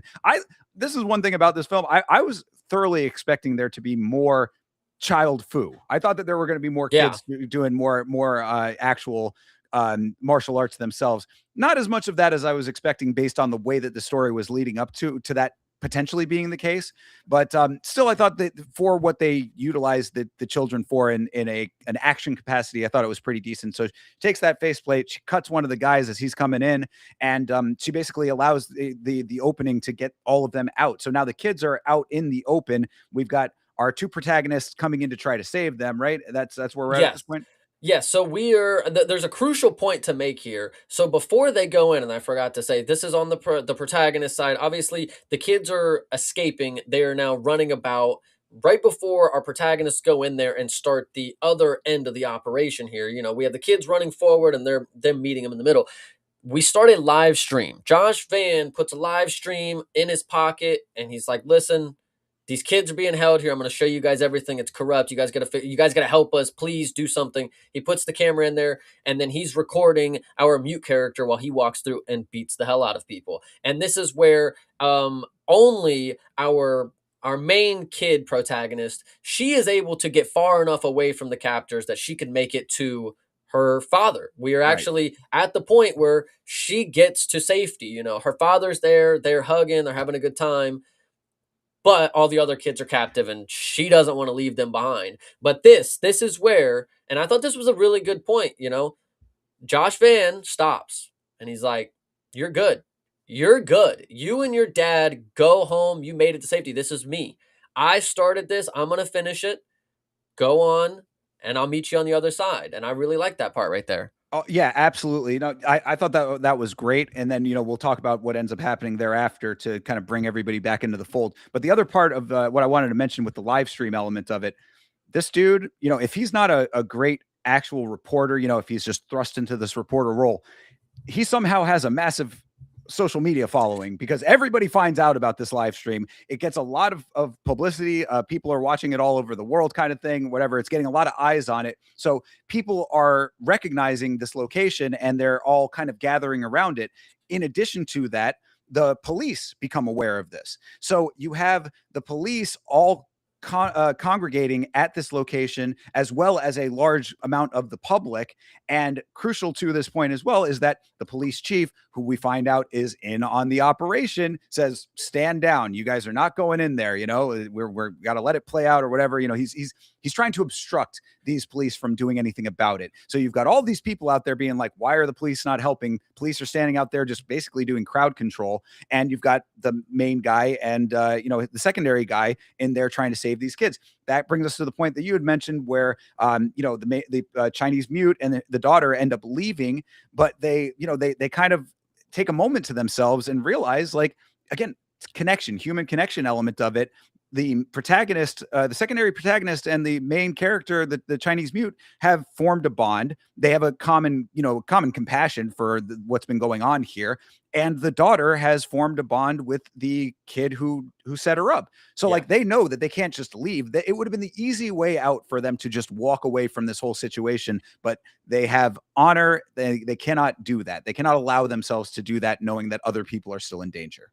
And that is true, but it also there is a key point here, and they may as well have turned around with or without that, but they turned around and went back after they saw about 50 people walk right through the police, and the police didn't do the police chief said, "Stand aside, let them in." And when I saw this portion, from what it looked like this was not the same type of vibes of the people in the snake pit. So from my opinion, I was like, "Oh, these are the people who are mad about the child trafficking." I thought the same thing. I'm so glad you said that. Yes. So to set that up just a little bit more, the live stream had already been going on. All of the like regular civilians are outside and the police are outside. And you see this massive wave of like very thuggish looking dudes. There are a lot of Yeah. people with face tattoos very noticeably. So it's like, obviously they're showing you that these are like the hardened kind of people. And I thought the exact same thing that you thought. I was like, oh, these are like street justice people trying to Yeah. come in here. And like, no, apparently these are just a massive wave Of of child traffickers.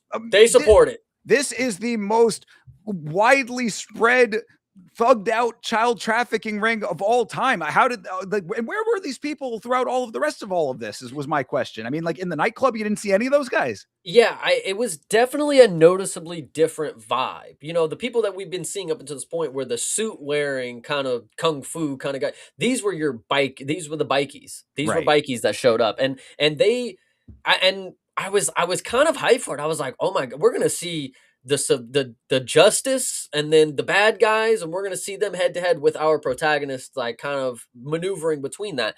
And it's just not what the story was, unfortunately. These were just more of the people in support of child trafficking. Um, Correct.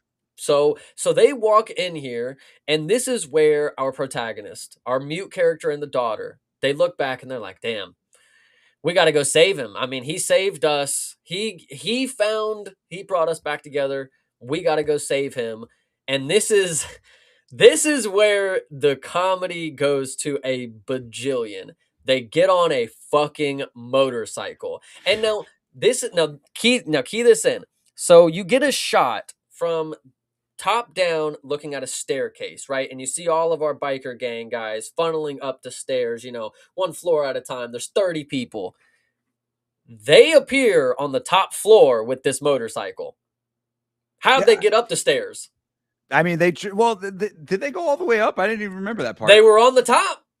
They were on the top with Josh Van. I mean, yeah, it's true because the amount of people. I mean, like where you cannot overstate how like many people they were. Like all of the gangster guys. So I mean, like there was one point where they drove Yeah, you get the through a first person corridor. point of view of the motorcycle just Love it. mowing people. Oh, and it was so goofy, but for this movie, it actually worked out well. And like, you're not supposed to wonder how it fucking works. You're supposed to be like, "Oh yeah, he picks her up and she dodges the weapon, and then he puts her down and she ducks." It's like, if you are a fan of a game where you are the main character and you have a little side character that does little things for you, like a God of War with, Atreus or whatever that little kid's name is, that is kind of what you were watching here. You're watching the dad and daughter duo fight off 50 people. And you're Yeah. just supposed to believe that, like, well, she wants to do kung fu because her dad wants to do it with her right now. Like, you're just supposed to believe, like, she's that good, she can survive against grown men toe to toe, you know? Like, I don't know, it's crazy. I love it. Certainly so. So yeah, so they're rolling back in to help save the day over here. You've got these kids who are still in danger, and our secondary protagonist guy is in there trying to continue to save them, and all of these other guys are advancing on them. And so the kids end up on the top floor, and they're trying to figure out a way out. The daughter ends up back with the kids and is like kind of they do like the classic kerchief Escape rope. prison. Correct. Yeah, exactly. The sheets together kind of thing. So they do that, and and their other guys, the Chinese mute and the protagonist are back. They're still fighting everybody off and doing all of that kind of stuff. And finally, the cops end up like breaking rank. Basically, they're like, "No, we're done with this, dude. Like, there's too many people on the street watching this all go down." They basically say, screw you to the police chief. Cops are going to start rolling in here now. Yeah. No, okay, and so there's a couple key things in this sequence. So yes, there's from where we are after they drove the motorcycle, we basically move down the hallway. And so you have a little hallway where you have our protagonists where they are fending off the bad guys from getting to this staircase. This last staircase that we have is the last level of the place where yes, the kids are trying to rappel down with the sheets while one of them holds it, which was the dumbest thing I've ever seen. You're holding it around the pole. Just tie it to the pole, brother. You're holding, bro, you have a 12-year-old kid with a bum leg trying to hold 17 kids to rappel down a building. Like, Yeah, I didn't even think of ah. that's a good point. Yeah, you could have just tied it. That is a very good point. But either way, so yes, they after they get all the kids down, we're arguing who's gonna go first, who's gonna hold it. It's like you both could have just went if you would have tied it, but either way. So yes, our main character our main kid character gets to rappel down, and as we do this, we cut back and forth between our parents who are holding the holding the line. Of course, they have this big pallet. They have a wooden pallet that they are holding, and when you talk about using things as weapons that are not necessarily, useful items kind of deal, this was one of the more interesting ones. In an American film, if they would have been like, we want to use the pallet as a way, it's like they would have done one thing and they would have broke or they would have threw it off. It's like this was a pretty crucial point towards the end of this battle here, if you want to call it, because this is the last line of defense is this little thing that they have. You see our Josh Van-esque character. He gets battered up against the wall. He's got the pallet on him. We got our main mute character is fighting back. He found a hammer and he's beating people up. He's helping them with the pallet. They're holding it up, but there's so many people that by the time that like the kids are almost safe, they are just shoved up against the wall to this, pallet, and there's nothing left. And I actually kind of like this ending to their story for this moment right here. Is like if the kids got out, the end of them was just right here. Like they were not going to go anywhere. It wasn't going to be some miraculous type of Hail Mary that happens. And obviously we'll talk about with the police here in a second. But from that point of view, it's like there was that was it. That was the pallet, and they got shoved up against the wall, and there was nothing else left because there's 50 other people. And if the police wouldn't have stepped in, and or if the kids wouldn't have gotten to safety, that would have been the end of the story right there. So I kind of respect that there wasn't just a way that they figured it out. Whether and even in this type of movie, if they would have, it would have been okay. But I'm glad that they didn't kind of deal. Like it felt very grounded in the sense like, yeah, there was 50 fucking people just shoving them against the wall kind of deal. So Sure. Yeah, absolutely. Yeah, and this like really at this point would have been like where most logical conclusions would have been drawn to. You know what I mean? Like a lot of like this type of film, if you were going into it, you would think this would be the big finale to everything. They had all of these 50 guys come in. They've held them off long enough. Finally, the police came in. The police woman. This is where I definitely screwed up by saying there was only one gun because come on now. police woman hits one of the most ridiculous shots of all time. Yeah, yeah. She's on the ground. They're 50 feet in the air, or 50 stories in the air. This one of the bad guys is going for the daughter. She's finally going to be making her, making No, it's the her. bum leg kid. Oh, yeah, yeah, right. You're right about that. Yeah, he's going for the kid with the bum leg, and because she'd already gone over. We thought she was about to fall to Yeah, her so which doom, but she was repelling from the sheets and the sheets ripped, of course, because that's how cliche this movie is. But as she's falling in slow motion, the community comes together. Yeah, they have that thing ready. Like they could have caught every single kid with that. Like what are we talking about here? But yeah, so For they sure. caught her with the tarp. They laid her down. She looks up and she's like, "I'm having a good time." And then the bad guy grabs the kid with the bum leg. And then yes, we get the lady cop who pulls out her shot, and which is I think there was a continuity error here because I'm pretty sure she already went in the building. Like I was really confused when she ended up at the bottom of the building. I was like, she just said she was going around the back. This isn't. Is this the back? I thought this was the front where all the news people were. Oh, she I went all the was way around. Okay, yeah, I don't. she did a whole revolt. Yeah, no, but yeah, so she comes in, she saves the day, she shoots that guy in the head. The kid doesn't fall off the roof as a grown man was holding him that just went lifeless. Doesn't fall off the roof. That is cool. Kids are all safe. The cops go into the hallway and they stop everybody from beating up our two main protagonists. But yes, like you are saying, like this is where you would be like, man, they did it. They saved the kids. But then if you remember the first 5 minutes of this movie and you look at Josh Fan and he looks like he's got a little left to do, it's like we got some shit left to go here. So I think good a really good point in the story where you get to realize like he had we have our main character, but we also have this guy's story who's left to unfold. It's like we don't need a second movie. No, we got to wrap it up right now. He was what started it, is because she went in there to look for their kid, and now he's continuing this story. Our what we thought were the main protagonist really is just the side portion to his story kind of deal. And I really like that aspect of it. Another thing that I forgot to mention, this is back when they were on the motorcycle, and I just wanted your opinion. It's really quick. Did you have an issue with the dubbing where she would call him uncle? No, I mean that's I think like a more just like a colloquial thing. I think that to call I the other don't guy, like, she was talking to the secondary protagonist That's guy. what I thought. That's Yeah. what I thought too. But I don't think so because there were times where she was talking about her dad and it would say uncle. I'm like certain that it was a No, sub coming across. I think it was when the limp kid was talking about the dad was when he was calling him uncle. I was a little confused on it, and I even thought, when okay, she's talking about the uncle guy or the side character uncle. It's like she doesn't know him. Well, again, I think it's a cultural thing. I think I that's Okay, just like, all right, fair. just Yep, more of like just respect thing, obviously. And again, really going back to the same point of relations. It's like, dude, you're part of the family now if we've gone through yeah, this together kind of thing, I would true. think anyway. So yeah, all of that does end up happening. That's our big finale to the child abduction portion of everything at that point. They end up at the police station. Now the non-corrupt cops are, saying, okay, everything's been worked out here, but we have to hold you until you make bail. I guess Yeah. she's like, oh, I'm going to vouch for you, but we have to hold you overnight. I hope you understand.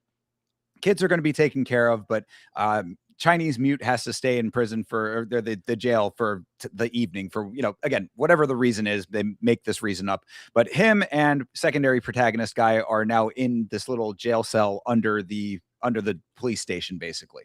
And I think it was actually before this scene that we find out, but it's because the police are now involved that we go back to the big mansion. And this is probably the best scene in the movie. I really It's the certainly the the most impactful scene in the movie. Yeah, this was really kind of out of nowhere, really. Like, I don't think you could have expected something like this. So we go to the scene at the mansion and we go into the house or into the room and we're breaking business. We have all the big bosses. We even have the police chief. He's there because he's like, "Yo, I can't even cover up for you guys anymore. And the big boss that hired the cowboy guy and all that stuff, he's like, you're a disappointment, man. Like you fucked up, you failed. And then our main young-ish villain, who is going to be the main villain, he's the guy who hired the bow and arrow guy, if you remember from earlier.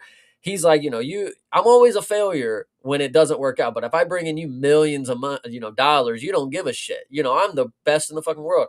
And so yada yada yada. They start talking shit, and then a guy walks up to our main villain, and he's just like some random lackey. Like, who even was this jobber? I mean, he just walked up, put his finger literally in his face and started talking shit. Well, And then, he's the guy that kept saying, "I always told you this guy was trouble," and then I was just yeah, like, "All right, well, that finger is gonna be I yeah. don't like that anymore." So he puts his finger in his face, and our main villain, our young villain, bites it off, bites his finger clean off, takes it out, puts it on the tray, and then kills every single person in the room, including the police chief with a bottle, including the father of his wife or whatever.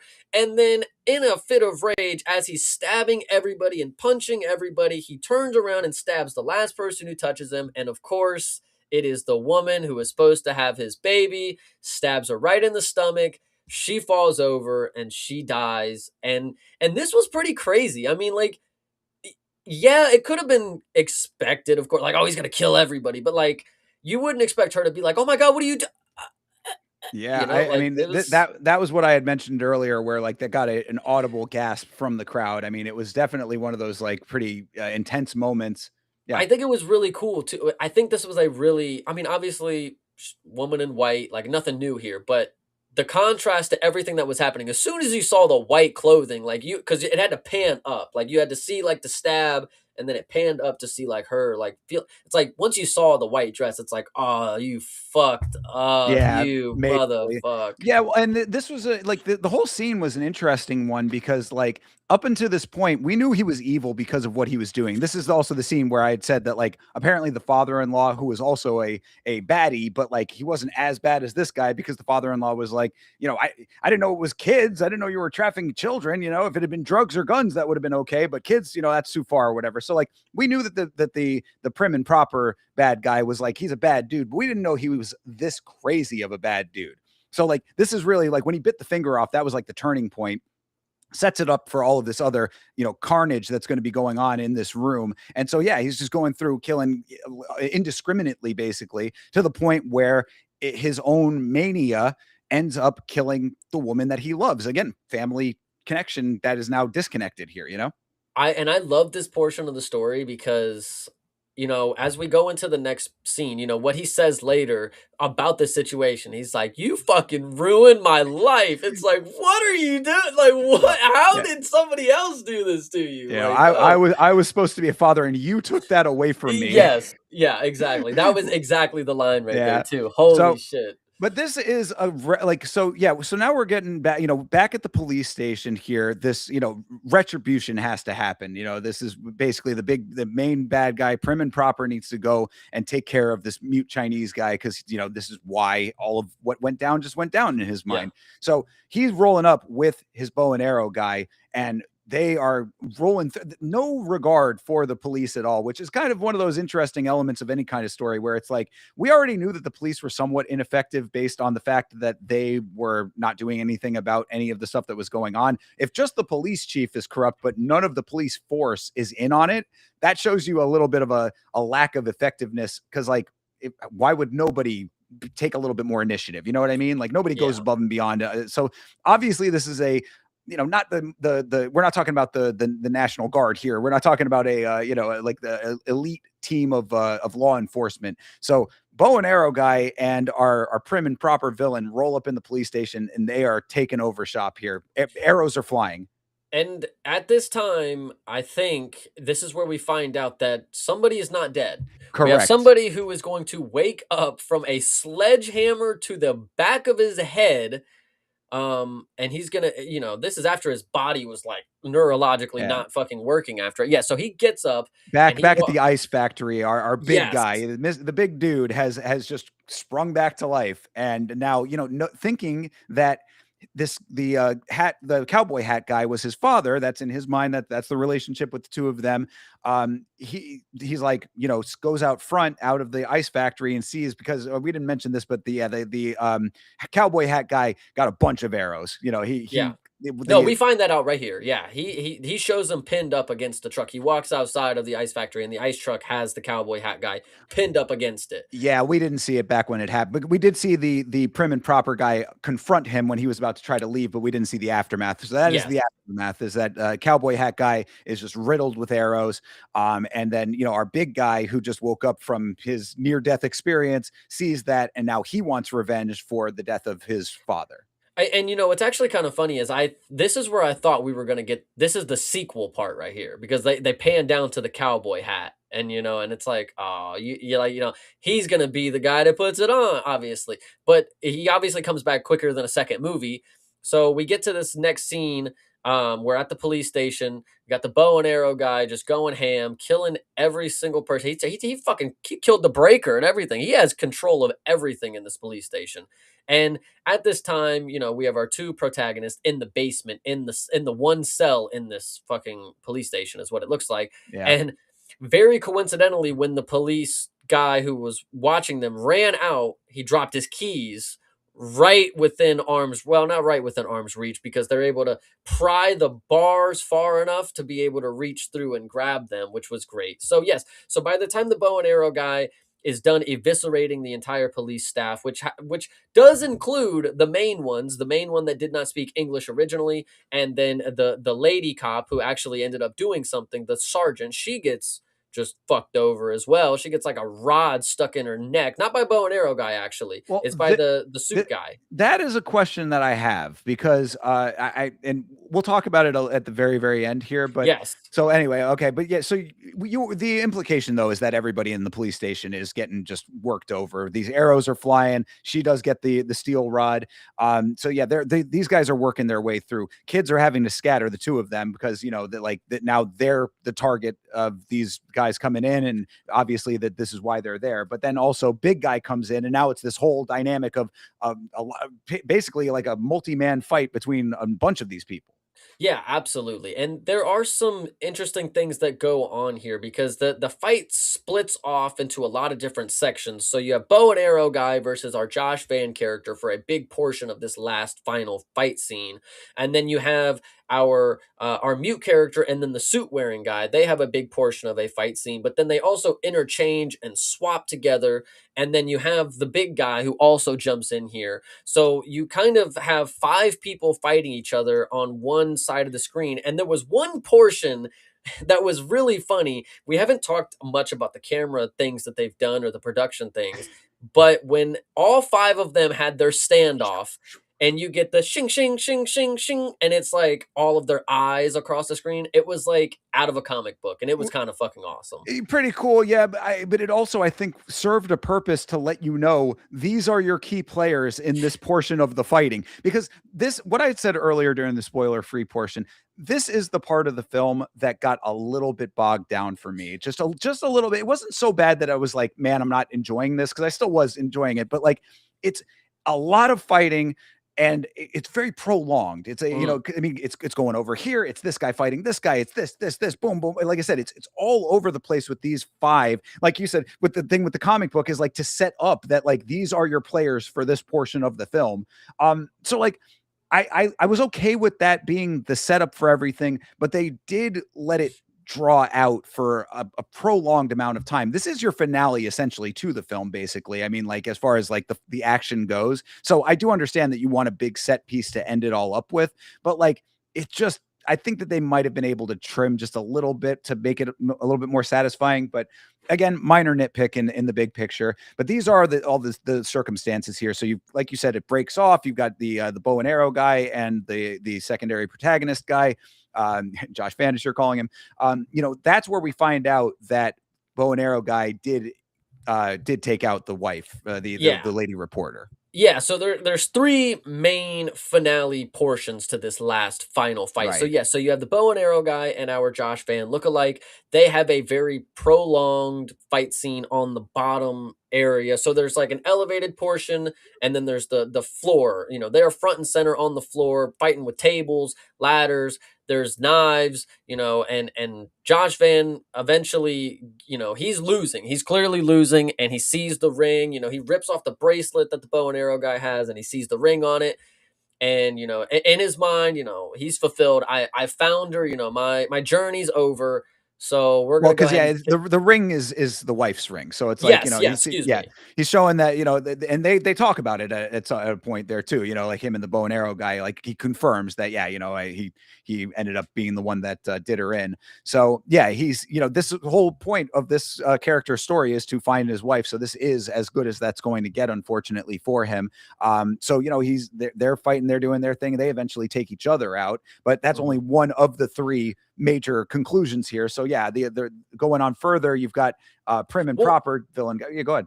yeah, well, there's actually a key thing to note. I think what's key to note about Josh Van's death is that, in a way, because he is on top as this is happening. He is getting stabbed in the stomach, and and in his mind, he's got the ring. He knows exactly what happened, so he stabs himself. Like he does it more. He does himself in. He does the honorable thing. Like I'm gonna put myself out of this. I'm gonna go be with my wife, kid or whatever. But then he ends up biting the neck of our bow and arrow guy, which is, he bites the jugular, so you would assume he's going to die as well there, even though with all the other things that we've seen in this movie, people come from, the bite to the neck would not be the one that would do it, in my opinion.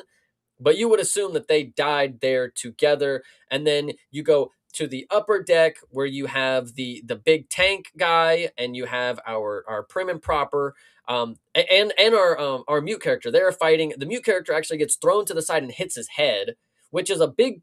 It's not a big thing. It was a thing that was left uncovered. Earlier in the movie, the daughter said, "Oh, something about your head injury." She said something about your True. your your old head injury, and so when he hits his head, you get like a noise that would make you think like, "Oh, this is like that's the head injury." He knocked his head out, whatever you want to say. But he hits his head and he looks over at Josh Van who's dying, and he like stops everything that he's doing. He's done fighting the two guys right here, the tank They guy and the they prim they and end up going proper. at each other for a while, so he Yes. can go and have his moment with the secondary protagonist. Yeah, so he goes down there and he talks to him, and he's like, "I found her, man. I did it." And then he dies, and he puts the ring in his hand, and closes his fist. And then you should go back up to the upper deck where you have our tank character and our prim and proper. They fight for, yes, a very extended period. This is a lot of the fight scenes. I didn't mind it actually up until the end. I really think like the ending sequence was really drawn out, and That was it kind of what I was was getting at. it was a lot at the end. I didn't mind it. I thought the movie was awesome. Don't get me wrong, but if I had to nitpick, some of the other action scenes ended and or had a stopping point that made me have a little break, and then we could get back. With the truck scene, it's like okay, they had to run, they had to fight, they stopped. He chases again, they fight. Like this was just like balls to the wall. Like we didn't have a break because it's like okay, they're fighting. Okay, over to them fighting, but now we got to go to them fighting, and then Right. he's dead, but we got to get to them fighting. So um, there was actually one funny point that I wanted to talk about the bow and arrow guy. This has nothing to do really with anything before he dies. When the cop grabbed his leg, Oh gosh, yeah. so he was walking menacingly. He's going to pull his bow and arrow. A cop who is still alive after being pierced with 50 arrows or whatever grabs his leg, right? And so he shoots him with another arrow and he tries to walk away, but the dude's hand won't let his leg go. So he takes the knife and he sits there and cuts it for like 30 seconds. Like it's pretty funny how long it takes because like in any other movie it's like all right, he just chops it off and goes, but it's like no, it's kind of funny that he has to just sit there and just do it for a Yeah, little bit. and then it finally does, take the arm off, and the hand is still gripping his leg, and just Yes. as he's walking away, he's got this hand just on his leg, which was pretty comical. But yeah, so anyway, so yes, the fight scene was super drawn out between the big tank cowboy hat son and the prim and proper. And this is where you get the bar. I actually think we got it earlier, but I'll give it to you anyways. He's like, you really think that dude's your dad, right? And I think that and when you go back to the kid with the bum leg that she was also helping, he had said, like they killed my family, and I don't know if he actually if I don't think he believed that the Afro man was his dad, and I don't think he was either. I think that's part of the story is like you're just kid trafficking. You're going to be in a different family in this story, is what it looks like. So when he was making that joke, like you really think he was your dad? I think he was one of the kids that believed it, kind of deal. It's Like an that's the way interesting that way I to was saying it. Yeah, it's an interesting way to look at it. I didn't really draw that parallel, but it certainly could track. I mean, like that very well could be the case there because yeah, it's kind of an odd idea that the father of that kid would be having him be one of the Right. victims, basically. You know, he's in the holding cell with all the rest of them. So yeah, that does make sense. And he would always call the other ones idiots. It's like, "You guys are so dumb." Like, you think you guys don't know what's going on. So I don't know. I believe that portion of it. So anyway, yes, he tells the tank guy, like, "You really believe that the cowboy hat was your dad? Like, you are one stupid motherfucker." And anyway, so they fight, and then we get a finale where he stabs. This is actually the craziest stab that I've ever seen because he sweeps the knife with both of his feet, does a handstand, and then stabs him in the neck with the knife with his feet. I know if it sounds crazy, it was when you see it. But yes, so that's how the big guy who got smashed in the head with the sledgehammer dies. I don't know. I can't confirm. Sequel maybe, but he gets stabbed in the neck. It goes further, and then he kills him. So now we have the prim and proper, and we have our main mute protagonist Yeah, we've left. yeah, we've shaved down all of the rest. We've basically whittled our way down from all of this fighting to now our mute Chinese guy and our prim and proper guy, the last men standing over here, basically. So we're gonna eventually now have the final showdown between these two. Yes, and so if you recall, we have our prim and proper. He's up on the upper level, and then down with Josh Van, looking at his remains or whatever. We have our mute character. Then we have the kids who are still in the police station. We didn't make point earlier, but the main girl character got an arrow in her leg for trying to run True. earlier, and so she still has the arrow in her leg at this point, and she's hobbling around this police station with the kid who also is hobbling around, and so the prim and proper sees them, and he doesn't care about the mute guy anymore. He's going to go after the kids. I'm evil. Why would I not? So he goes, walks towards them, doesn't run. This is another evil thing. I don't know if you guys knew what evil people do. They walk, they don't run. He walks menacingly over to the kids. Our mute character then tackles him out of a window. I believe that's how that one goes. Yeah, they both go out. They go out the window down, and they land on the bikes. This is when the bike Yes. fighting ends up happening. This was certainly not my favorite portion. Well, this is Um, what I was kind of where I was saying, like, if they had just cut down this last portion just a little bit, it really could have been, like, kind of perfect. And the thing was too, I mean, and we'll get back to the story in just a second, but the thing was too is that, like, it didn't need, like, it wasn't trying to fill any kind of runtime. It was a long enough movie if you had this extra, because, like, again, logical conclusion would have just been the kids get rescued, everything's over. But if you want to have this extra portion, not a problem. I mean, especially with the killing of the wife, that ends up adding this whole extra layer to it. Now we know how psychopathic this prim and proper guy is. All of these things are all fine, but within that context, you don't need all, like, if you'd taken down this portion of the film just by, like, maybe 5 to 7 minutes, it would have been, like, streamlined to the point of being still very satisfying and accomplishing everything that you wanted it to do. No, absolutely. So yeah, so my one of my least favorite portions was, yes, the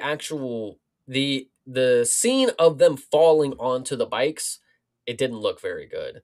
That was my that really stuck out to me. Like when I saw them land on the bikes, like obviously CGI, but like it just didn't look great. And then, yes, out of all the impactful martial arts things that we had gotten to see up until this movie, we have a very slow and unimpactful like fight with bikes. And like I get it, like you don't want to hear like a but like you literally just heard like ring, ring, Because like I think that the implication, or at least to try to be a little generous in this portion, is just like these guys are fighting to the death. They'll fight in any which way they can. Doesn't matter, if they fight with scaffolding, they'll fight mhm. with, they'll fight with anything, but they're gonna take it to the end. It's like, all right. I mean, we didn't need that to get that impression. You know what I mean? So I Yeah. I, I see what you're saying with that with the bikes too. It was unnecessary, I guess.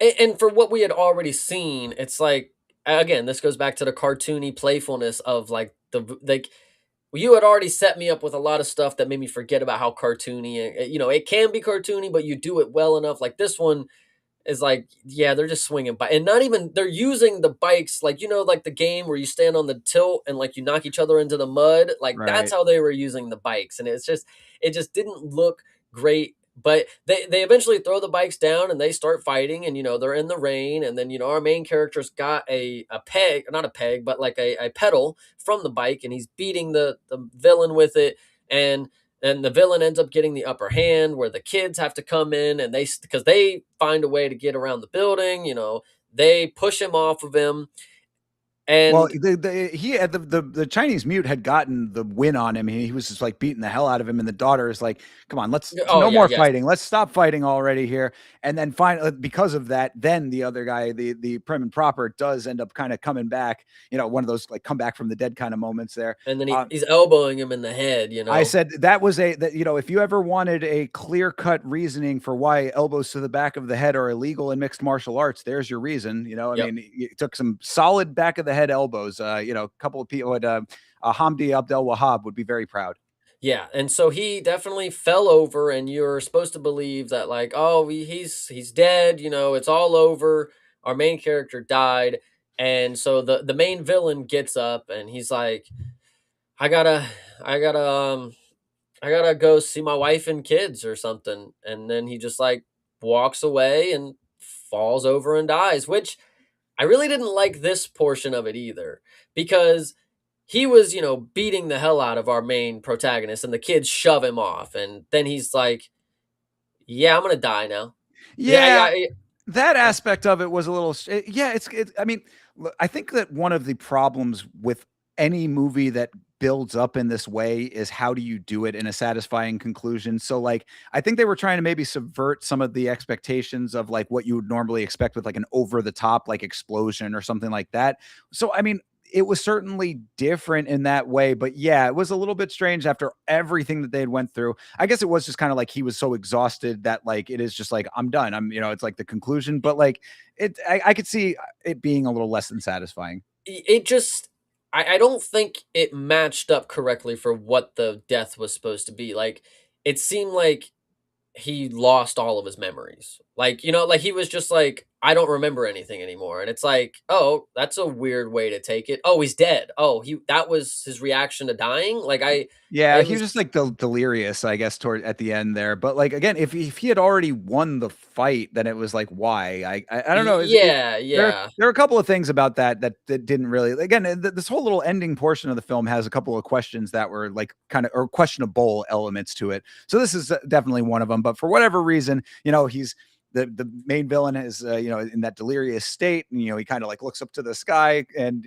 spits up blood, and he's dead now. And so the daughter thinks that her dad is dead, that our deaf or our excuse me, our mute Chinese guy, is also dead, and she's crying about it, and it's very emotional. And then you fade to black, and he's just back. It's one of Yep. those types of things. I mean, like that another thing that was like, I mean, and granted, it's like, 1 month later. So, okay, yeah, he didn't actually die. You kind of expected it in a movie. It is a movie. So maybe that's not to be unexpected, but like it was just one of those kind of like fake outs where fades to black and he's just back and he's completely fine now after a month. Yep, and after a month, they're finally doing the funeral for our Josh Van character. They're laying to rest him and his wife, of course. They have both of the rings and they're tying them off on a little card or whatever, and then they're dumping the ashes out for our Josh Van character. They're at like the pier. They're out at Yes, the water.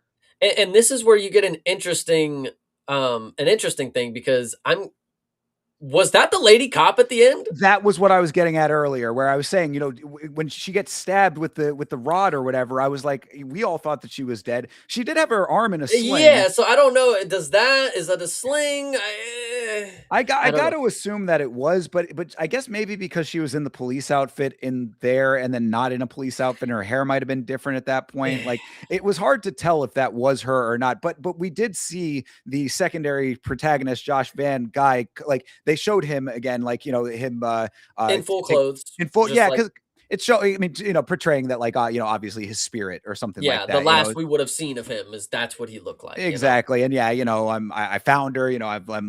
He's being laid to rest. His soul can carry on in the afterlife, or whatever the implication of that is. But it was weird with the woman being there because like it sort of threw that off a little bit, where it's like she's real, right? I mean, she was Yeah, standing next to him, so I got to assume that she is actually there. She has her arm in a sling. I got to assume that that was her, but it was a little hard to tell just off of like they should have given her some kind of like distinguishing features. Like she should have had like a mole or something, or I like wore her hair in a very distinct way or something. I definitely agree with you. Yeah, at the end I was pretty confused because I mean she looked like she got dead to me when we were in the police station. I mean, she got stabbed and then she got like roundhouse kicked, but she went flying across the room. I mean, I don't know. But yeah, so she shows up at the pier, and that's where I was also confused because we did get that one shot of our secondary guy walking away. You know, he like walked away, you know, off into the sunset, whatever you want to say. So I was like, is she good? Like, I mean, maybe does her ghost have a sling? Like, what is the problem? You know, but I Yeah, don't know. because she's also in all white too, so it's like, Yeah, it does kinda have that ethereal sort of feel to it. So, yeah, again, I mean, like, I think that if you just say that that's what it is in your mind, be like, "Okay, it was the police lady. She's there. She somehow survived too." If this guy survived, I mean, if our Chinese mute survived all of what he went through, it's not unreasonable in this world to say that she would also have survived. So just go with that as well. The fact that he's alive and she's alive, whatever, just go with all of that. The soul is laid to rest of his friend, the secondary protagonist, Josh Fan guy. He's off, into the sunset, and that's basically the. I mean, satisfying. It's that is the conclusion of everything. It's bittersweet, I guess, is what you could call it. yeah. I mean that certainly is a word for it. This movie was And then, well, listen. and then finally, him and the daughter sit down there, and she's like, "Can you tell me your actual story now?" And he goes, and he's going to start telling her the story of how he met her mother, and then that's where we actually end the film, which I thought that was a fine way to end it based on their relationship. I thought he was actually going to talk at the end. I thought that's what they were going to do. Can you tell me your story finally? Ah, yes. You know, Yeah, like I thought he was about to do that. You know. that actually wouldn't have been a bad thing to do at that point. That kind of would have been like a kind of a fun way to end it. But he stays mute. One last thing that we didn't bring up because it's completely irrelevant. You know, the character not having a name is fine, but you do find out. You know, he writes it to Josh Van's character because they show a little scene. Actually, I think they show it at the end there when it's like the funeral scene because he's like they cut to them in the jail cell and he's like, you know, I've been doing this with you for a little bit and I don't even know your name. And so he gets up and he goes sits next to him and he writes his name in water like in the dirt or whatever, and his name is, I think it's a Wang Wei. Yeah. So They called him Mr. Wang at some point, I think at the police station earlier, but it was like, yeah, his name was, again, it's not like something that is brought up throughout the film, so it is like kind of the man with no name sort of yeah, situation. yeah, no, and so I there was just a lot of interesting stuff going on here, and the ending, man, I feel like there was a lot of places that they could have ended it and they could have maybe figured something out. You know, when the five of them were fighting, you probably could have killed off the prim and proper guy. If he was gonna die just up and falling out after a battle, you know, you could have had our mute guy just down there with Josh Van and he sees the two dudes fight and they best each other kind of deal. So I don't know. This movie there was just too much going on, but there was so much fun. I just really enjoyed a lot of it. Yeah, that definitely. I mean, the criticisms of the pacing at the end are kind of the most major ones that I have, but like it was never to the point where I was like, man, I'm not enjoying this. Like I really like throughout all of it, even when I thought it was dragging a little bit in some of the fight sequences, it doesn't take much with cool fighting to make me happy. So like I was pretty satisfied throughout all of this, even with those criticisms. So that being said, I mean, I guess that we have come to that point, Chase. What would you rate The Furious as a film? As a film, truly, as a film, as of somebody who, you know, I don't think you need to be a huge martial arts fan and or action film fan. I mean, probably if you're going to go watch this, but this movie, like when it comes to story, you know, when it comes to the production, when it comes to the acting, this movie hits a lot of really good points. I would honestly, and I said earlier about Rotten Tomatoes, not 100% of people are going to like this. It's not even possible. But I'll tell you, this it's about a fucking 8.5 out of 10. This is pretty good. Maybe 8.7. There you go. Yeah, eight was going to be my number. Just because of that, the little issues with the pacing towards the end was the only real negative to it. Like had it given me the feeling of the first half of the film in the second half of the film, this would be like a 9.5. I mean, because like I was loving this film in the first half of it, but towards the end it started to trail off a little bit. Eight is the number that I think I land on comfortably. I don't know what would make it a 10 for me, but I can tell you what would make it a 9. So there was two specific parts that I can tell you that they chose to be unique and stylize the movie. So obviously at the end with the five people and they had their eyes locked in, I I kind of liked it. You know, it was something different to the movie. It takes you out of it, but it's like you get locked right back into it. Like it's there was another portion, and this was right at the beginning. And I wish the director would have taken more opportunities to showcase some of these different ideas that they had, because at the beginning where it's showing you like the corridor where our main character, or not the main character, but the woman is going to be fighting at the beginning. There's a shot where the room just tilts like with the Oh camera, and it's yeah, like we could have done that more throughout the film. Every time we went to that location, we could have seen it tilt. You know, I thought some of the nightclub scenes, they were really well done. I thought, you know, you were talking about the sticker that says like "serve and protect" or whatever.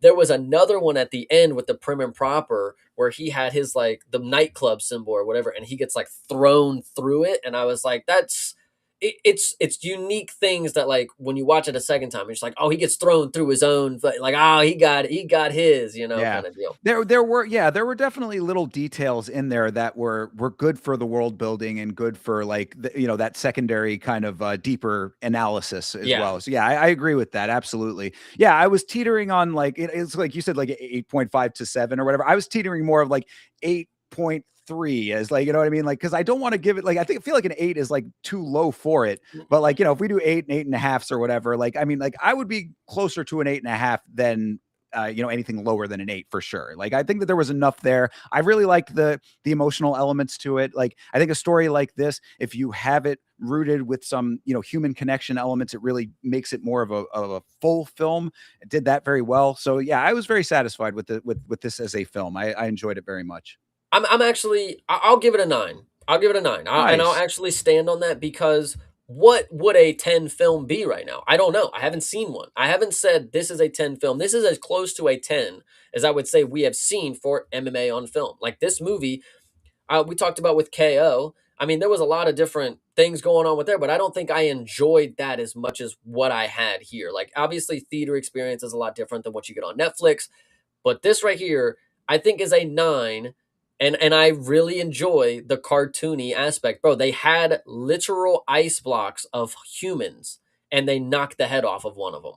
Yeah, I mean, there it's like things like that that really did stick. I mean, you're making me kind of want to give it more of an 8.5 myself here. I mean, I think that it's definitely within that range, 8 to 8.5 for me. Again, it's like if they just had trimmed down that last little portion of it, this could have been a 9 for me too. Like I said, if go from that first after I saw the truck sequence at the beginning, I was like, if this movie stays this good, I'm going to. This is like an instant classic. You know what I mean? Like this is like a modern classic for real.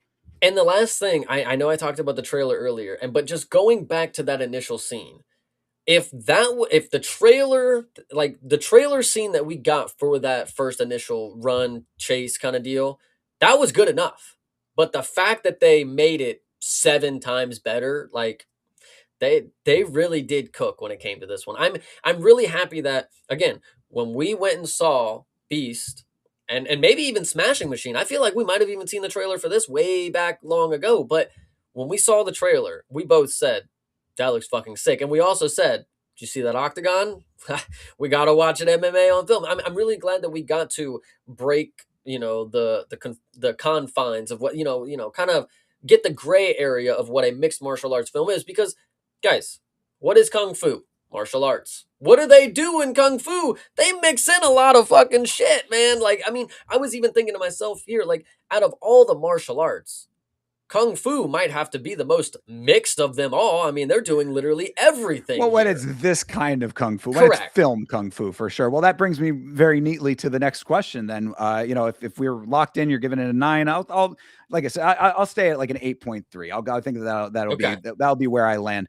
But so if we're locked in on those, then how do you rate it as a mixed martial arts film? Of course, in this context, maybe a little bit is one of those things. It's a little bit of a sliding scale, but as a mixed martial arts film, what do you rate it, Chase?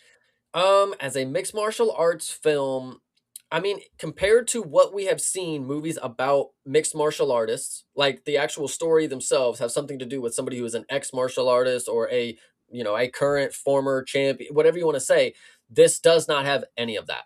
That has no accolades that they ever bring up with inside the cage. There's no inside the cage tournament. There's no championship on the line. There's not even a person that holds a goddamn belt in the fucking movie. There is just a literal scene of a cage, and there is Muay Thai that happens in it. That is all that there is when it comes to mixed martial arts. So, as a mixed martial arts film, if you are looking for a film that gives you the perfect encapsulation of what mixed martial arts is at the competitive level, you are not going to get that. If you want an action movie that has martial arts, you would get that here. But as a movie about mixed martial arts, I think compared to what we have before, this does not this does not do anything towards that genre, Right, of unfortunately. course. Yeah, and again, it's tough. It's a little bit of a stretch for us even to be reviewing it Yeah, in that context, right? So yeah, I mean, I guess in that regard, if I had to go into that frame of mind, maybe it would have been nice to see a little bit more of the Muay Thai from the Muay Thai fighters.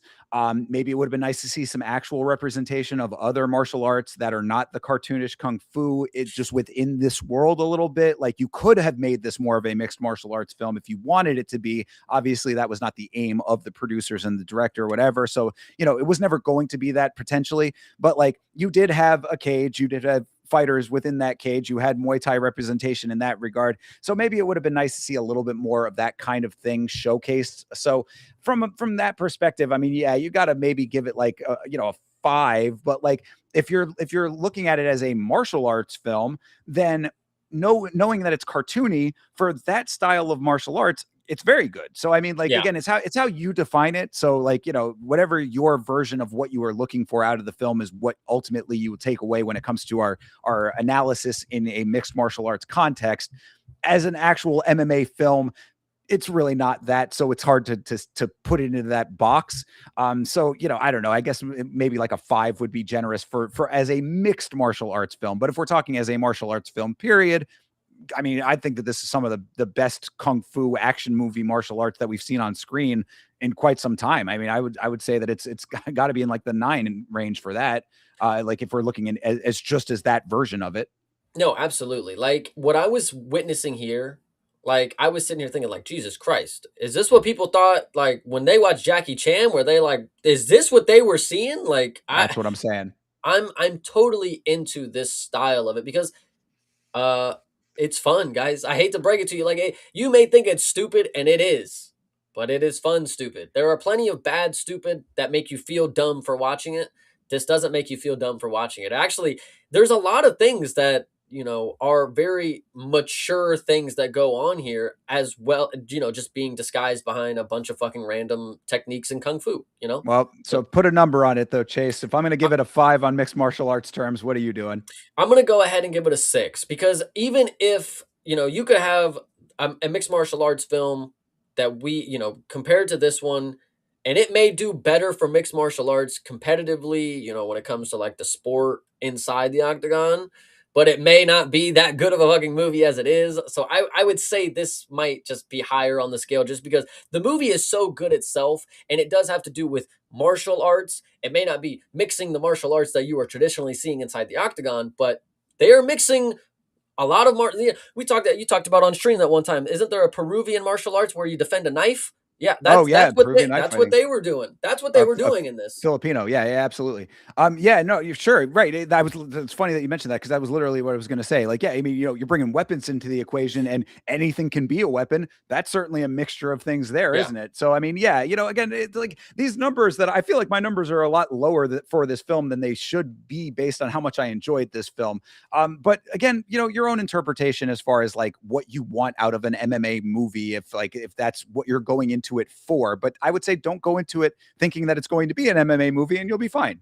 You yeah, know? absolutely. So that being said, then the final question, and I think I know the answer to this, but Chase, would you recommend The Furious? I would recommend The Furious to anybody who is wanting to actually go touch grass because you need to go see this in theaters. This is an experience that I think you should see in theaters. It's a film that I think you should try to represent. If it, as of what I was able to see, not many theaters in my area was showing this. So I wanted to go ahead and support the filmmakers in any way that I could because this movie actually made me want to go see it.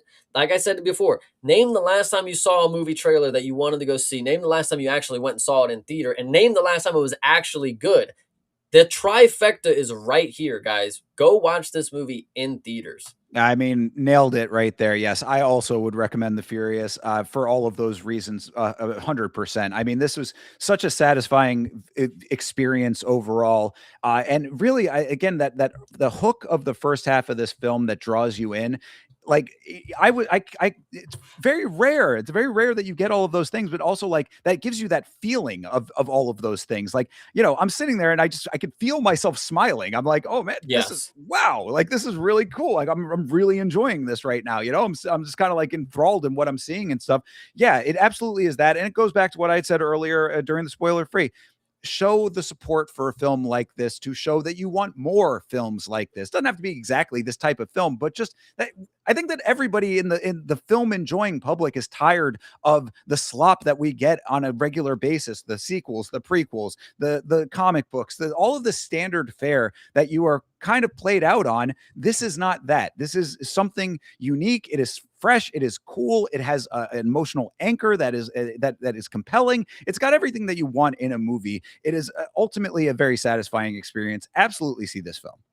100%. Yeah. No, no doubt. This was really good to see. I saw it with one other person in my theater.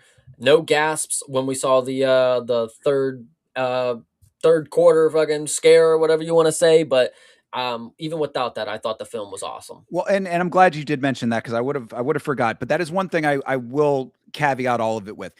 Go at least in this context with this film, do be prepared to be challenged in that way. Because I mean, there are some action movies where it might just be a bunch of explosions and some fighting or whatever, but it's not really like it doesn't hit you that way. Like there's not like that visceral feeling that you got from some of the things that happen in this movie. So you do have to be prepared to be a little challenged by the film. But as long as you're going into it in an adult capacity, knowing that is what's potentially going to be there or could be there, like if you're going in blind, this is not a kid's version of martial arts, I would say, or like a kid's martial arts film. This is an adult film.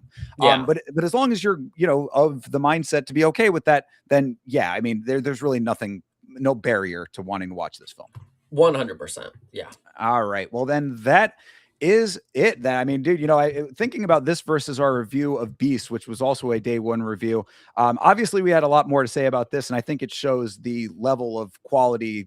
Just like it compels you to want to talk about it more. That in and of itself is like a bit of an endorsement too, right? Yeah, I know. No, this So was really fun. I'm really happy we got to go ahead and go to the theater and see this. It was almost going to be disappointing if you could see it and I couldn't. So true. Glad we here worked we that are. out. Yeah, Yeah. absolutely. Glad that it all worked out the way that it did. So, all right. Well, that is about it then, people. Thank you very much for watching. Go and see the film. Let us know what you thought about the film in the comments down below. We appreciate all of your discourse regarding the movies that we talk about. Let us know what else you would like us to review on MMA on Film. We got more stuff coming out in the future. So, thank you very much for hanging out for this one with us, and we will see you in the next installment. Okay, and now the actual ending. Chase, awesome. Good time. Yes. Man, I saw that we had a pretty decent little chat going here, a couple people checking in. So thank you so much to everybody. For anybody who hung out for all of this, appreciate you guys so much.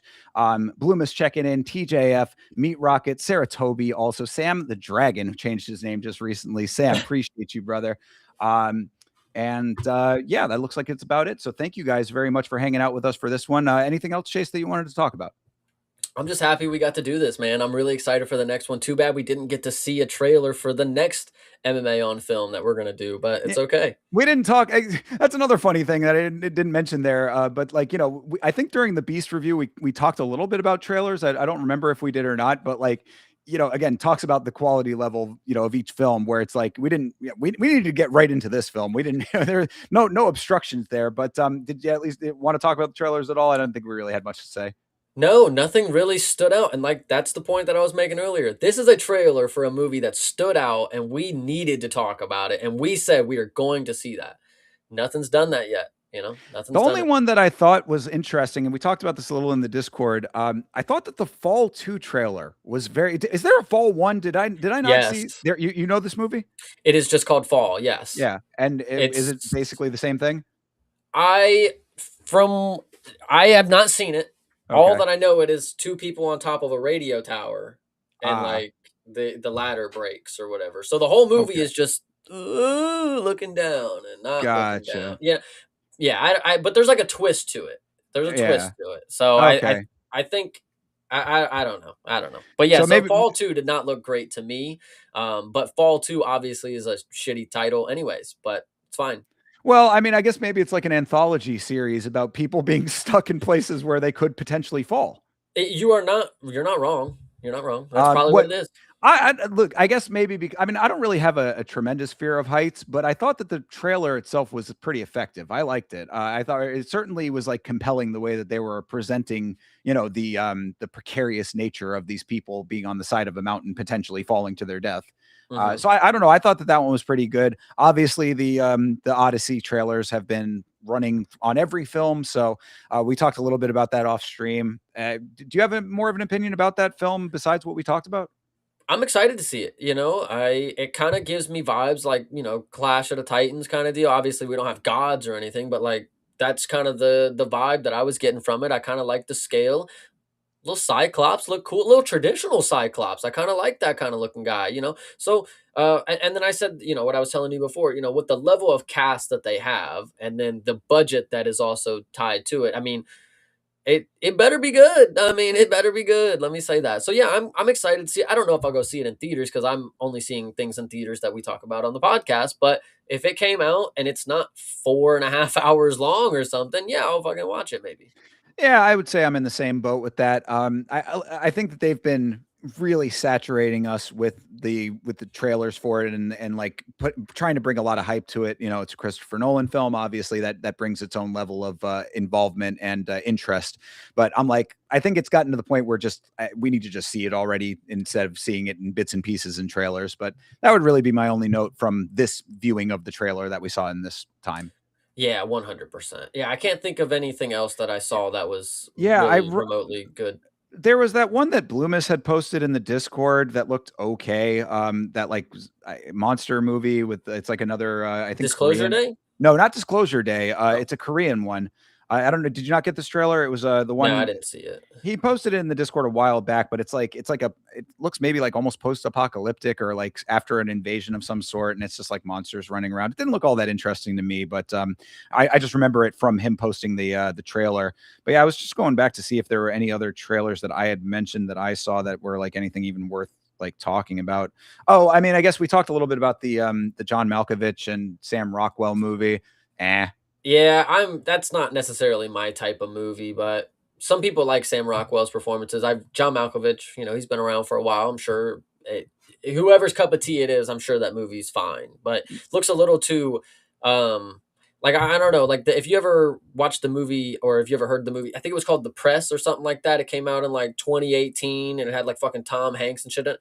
It's fucking boring. It's fucking boring, bro. Same thing with that movie. I just feel like I'd be bored out of my mind. Like I don't know. They didn't seem like they were doing anything that made me like care, you know? That the guy who wrote and I think he directed it as well. He's a pretty prolific writer of films at this point, and a lot of his movies are like that. And people praise them for it of being like, oh, it's not a lot happens, but it's it's so engaging for a small film. And I'm like, I did not get that because he also wrote In Bruges, which is a film from a while ago now. It's probably like 2010s era or earlier than that, even maybe the 2000s. And I saw that film. That film is literally about people having to stay in a hideout and them getting bored and then like getting in trouble because they couldn't just stay in this hideout. And like it's a comedy. They're supposed to be. It was not for me. I did not. It was like an early Peter Dinklage movie. I think he was in that. But yeah, it just I was like, I really don't. I'm not seeing what everybody else is seeing in this, so I don't know. But I do like the cast, so perhaps I'll maybe check it out. I don't know. Yeah, when it's on streaming, I hate to say that, but yeah. Exactly. Yeah. All right. So anyway, I guess that's about it then. Again, guys, thank you so much. I don't know if I'm going to be doing anything. Are you doing any streaming tonight, or are you done for today? I'm not doing anything tonight. I'll be waiting to see if you are. Yeah, we'll see. There's actually not that much going on tonight, so we'll see how long it takes me to get the edit of the Furious review out, and possibly maybe something. But if not, might take the night off. We'll see. So just keep an eye out on the channel as always. Yamashow.com for all your merchandise needs. Get yourself something nice over there. If you are still hanging out with us, make sure to like the stream. It helps out a lot, and we will see you next time. So thanks again for hanging with us, guys. Appreciate it.